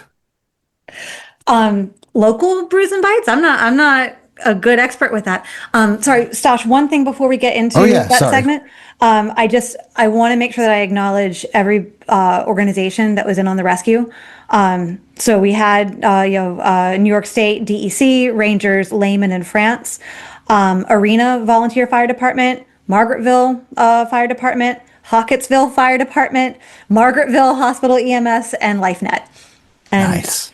And I have no brews and bites to suggest, so I'm just here to listen. No, that's phenomenal. Great that all those people came together once again, around the surrounding areas, dedicated people, not, just to their local small communities, but also to the mountains as well, as you can see, because the first guy up there was a volunteer firefighter. That's freaking badass. I gotta admit, that's badass. It was literally mind-blowing to see how many people out there care and come out. Like, I could not believe the number of people and how amazing all of them were. Like, all of them. They brought good spirits. They were professional. Like, they were all wonderful people. Yeah, that's phenomenal. Great. Thank you, Kate, and thank you, Joanne, for giving us your experience, firsthand experience on a rescue. Thanks for sharing it, Kate and Joanne. Appreciate it. Definitely gives you a different perspective, when you're the patient, and also when you're the patient looking at the volunteers and the rescuers that are helping you out. It just gives you that amazing sense of gratitude that they do all this stuff, and it's not just your average walk down your driveway to pick you up and then to put you out. It is a handful to bring you out, 3-4 miles out in a wheeled litter in the middle of the night, and then get you on a helicopter out of there. It's just amazing. But I'm so glad you could join us, show us, tell us what you did and how you guys came together and worked as a team for that whole amount of time. So thank you once again, Kate, and thank you, Joanne. Appreciate you guys being on here. Really glad to have you on here to get everybody this experience. And you don't hear this very often, and it's great. And Kate, good luck with your recovery. Keep kick ass. You'll be out there in no time. We all know that.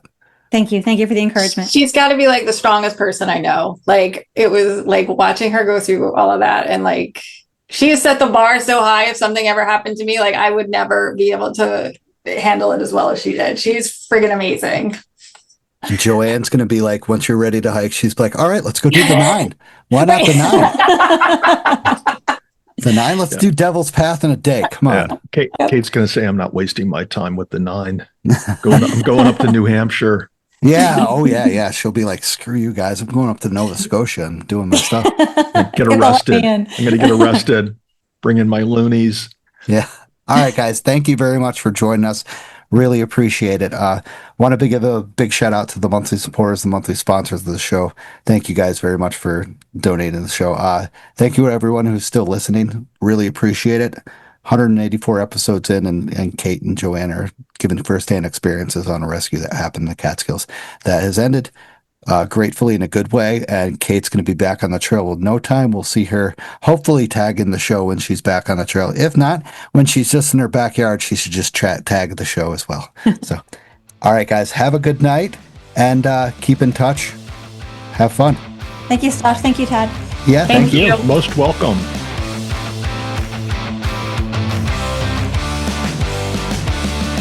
Hey everyone, I just want to thank you for listening to the show. If you enjoyed the show, subscribe and throw down a smooth review on Spotify, Apple Podcasts, or any podcast platform that you use. You can also check daily updates of the podcast, hikes, hiking news, and local news on Facebook, Instagram, Twitter, and the official website of the show. Remember this, you gotta just keep on living in the Catskills, man. Livin. Wicked, wicked, wicked, wicked.